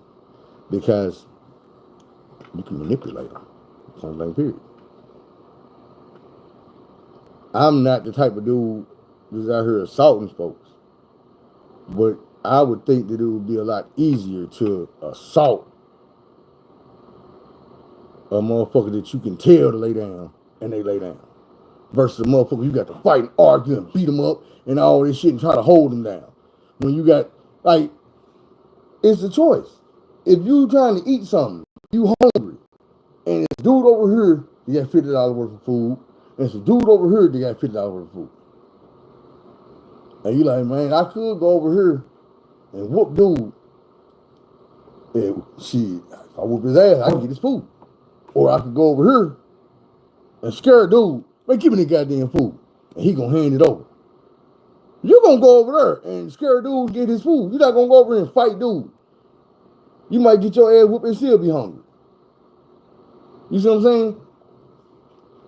It'd be like that. Just replace the food with some hind parts. You also got the person that'll come over there and talk you into sharing your food with them. Hey, man, I could come over and beat your ass and take your food. I could come over and threaten you and make you give me that food. But I tell you what, bro. You a cool dude. You cool with me? How about this? Give me some of your food, and I ain't gonna let nobody else take nothing from you. Sound good to you? Now, like I said, replace that food with that other shit. And you got motherfuckers that'll take that deal. Cause they like, shit, I'd rather give it to dude than 30 motherfuckers take it every night. Like, for real, man. Shit be different. I tell you, you got a lot of weak-minded motherfuckers that you... Put it like this. It's the other side of motherfuckers telling you, oh, that nigga will shoot, but he won't fight. These scary ass niggas, they picking up guns, but they ain't got no hands. And then they tell you, nigga, ain't no guns in prison. Well, what do you think happened to them motherfuckers when they get to prison, they can't fight? Are they scary? They quick to shoot a motherfucker, so they big and bad, they got a name, but they get down here and they weak. So everybody can rep off of you, nigga. You got a name. You was a killer out there in them streets. People scared of you. Now they ain't scared of me, because I'm in here beating your ass, smacking you like a little bitch in front of everybody. Your mama come up here on the visitation yard, she know you a killer. And I walk by and be like, what's up, baby girl? And you be like, man, quit playing. I see him get back in the bed, bitch. Oh, mama, he just playing. He be playing like that. Man, niggas ain't playing with you. Them niggas want your family to know you was a whole ass nigga in this penitentiary. Cause you was a killer on the street. You had everybody fooled. You had that gun in your hand. And you get up here and you ain't got no gun. You ain't even got the nuts to pick up no blade and run into somebody and get up close and personal. When that juice started getting on you, boy, you probably been passed out or fainted or something. Get the hell out of here with that shit.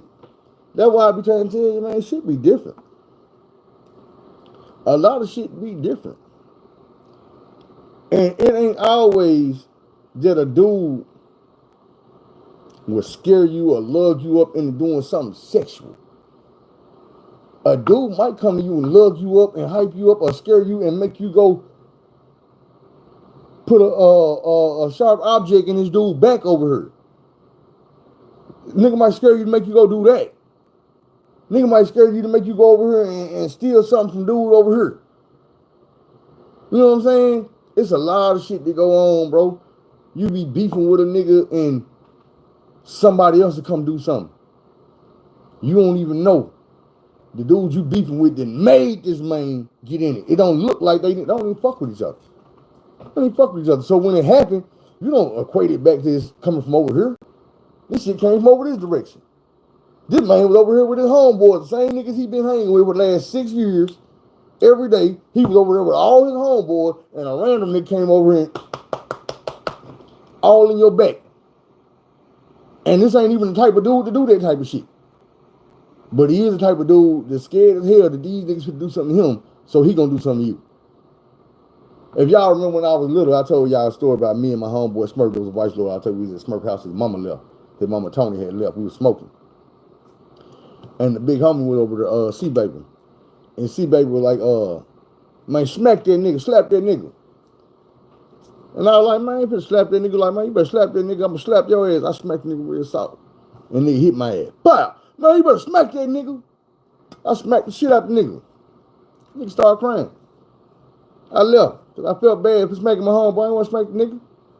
But another motherfucker scared me and made me do it. It'd be the same way in prison, man.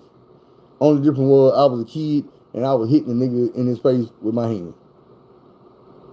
In prison, people have somebody hitting you in your neck, in your back, in your stomach. You know what I'm saying? Out of fear. This dude ain't got no issue with you. But he like, shit, if you don't do it to him, we gonna do it to you. And this the fucked up part about it. Dude be so scared to go tell. I know a lot of times y'all be like, man, fuck this shit. I'm gonna go tell the officer. No, you not. No, the fuck you not. No, the fuck you not. 2 reasons. Why? 1, no guarantee the officer gonna give a fuck. 2, you gonna pay for it. Imagine you getting fucked up, you get away, and you run to the door and you tell the guard. Everybody in the barracks looking at you like a snitch, and then the guard don't do shit. They don't come to the door. They don't open their motherfucker and get you up out of there. They don't get you to safety. They go on lunch break. Leave you in the barracks. And now, them 3 niggas that was on your ass ain't shit. Because now it's 99 niggas on your ass. Everybody in this barracks on your ass. The niggas that used to fuck with you is on your ass now. Because you snitching. And motherfuckers look at it like this. Man, if you a snitch on him, you a snitch on me. You just ain't been in a situation with me bad enough to make you have to go tell on me. But if we come down to it, you'll do it. So I'm gonna do something to you. Penitentiary rules don't always make sense. Like I say, if you listen to the other dude's stories, where all that graping be going on and all that assault, I always ask myself when I'm watching dude shows, like, why y'all be waiting on the chomos to come through and y'all do something to them? The people who caught these charges on the streets come through and y'all do something to them. Broomstick, all that type of shit.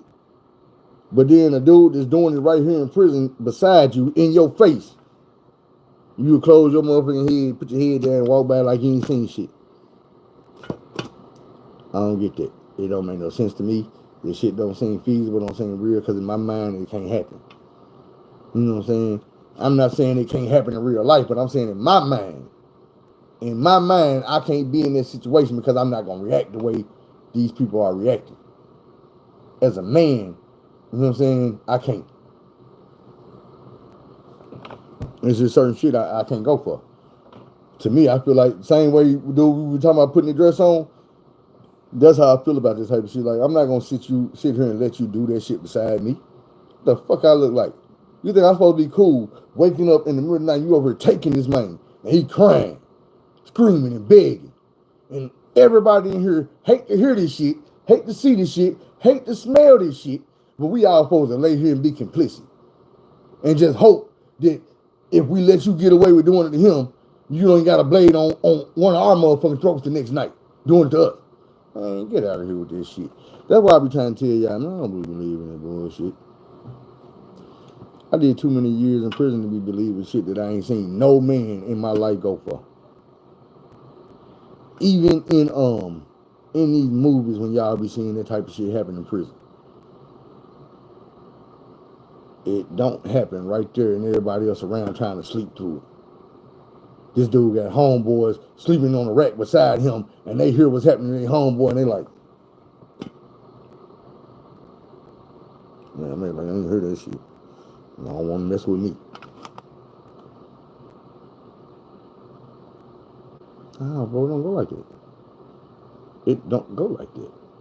It's more dudes in here that don't want that to happen to them than it is dudes in here that don't care about you doing it to somebody.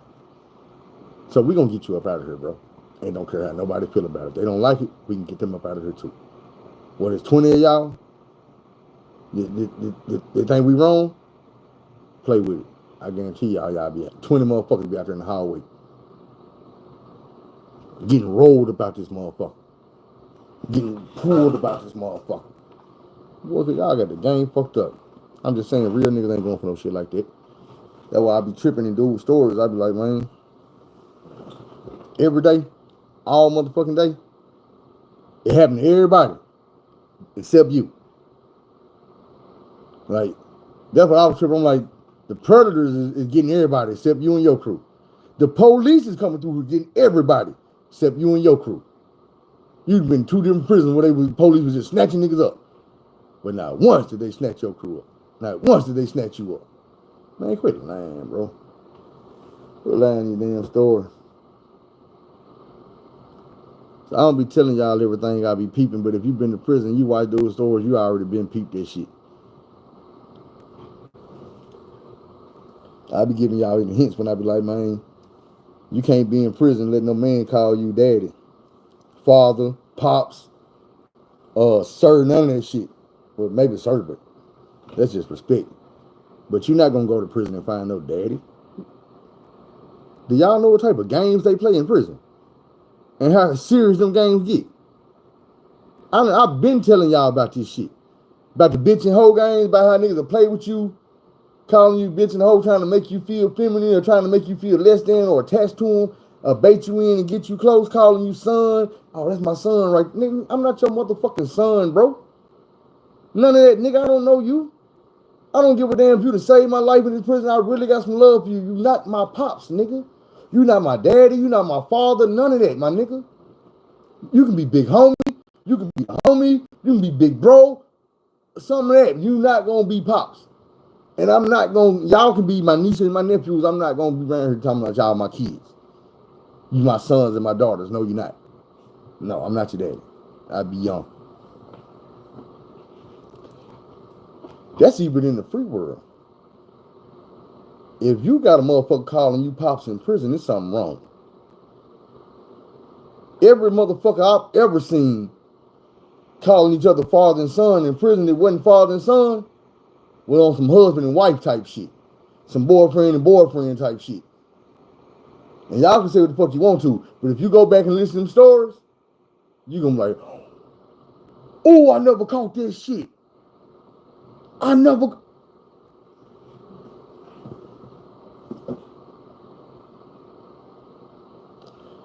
People already told y'all in them stories they were doing certain things that they would never do on the streets in prison to survive. I wasn't the type of dude. I did some things that I wouldn't did on the street in prison to survive. Only because I don't feel like I'd be put in them situations, but I feel like if I was put in them situations, I would have did the same thing. If push come to shove, I'm gonna do something to you. If it's to save me. You know what I'm saying? If it's to save me. I'm not the type of person gonna be out here attacking people for no motherfucking reason. But if I got to do something to save me, then goddamn it, hey, that's the easiest choice in the world. I don't never try to make me choose between me and somebody else. Me. I do it. Leave me fuck alone. Anyway, man, on that note, don't be afraid to take the long road instead of the wrong road. Do things the long way instead of the wrong way. Go find somebody to help. Tell somebody to love them. Y'all know I love y'all. With that being said, we out.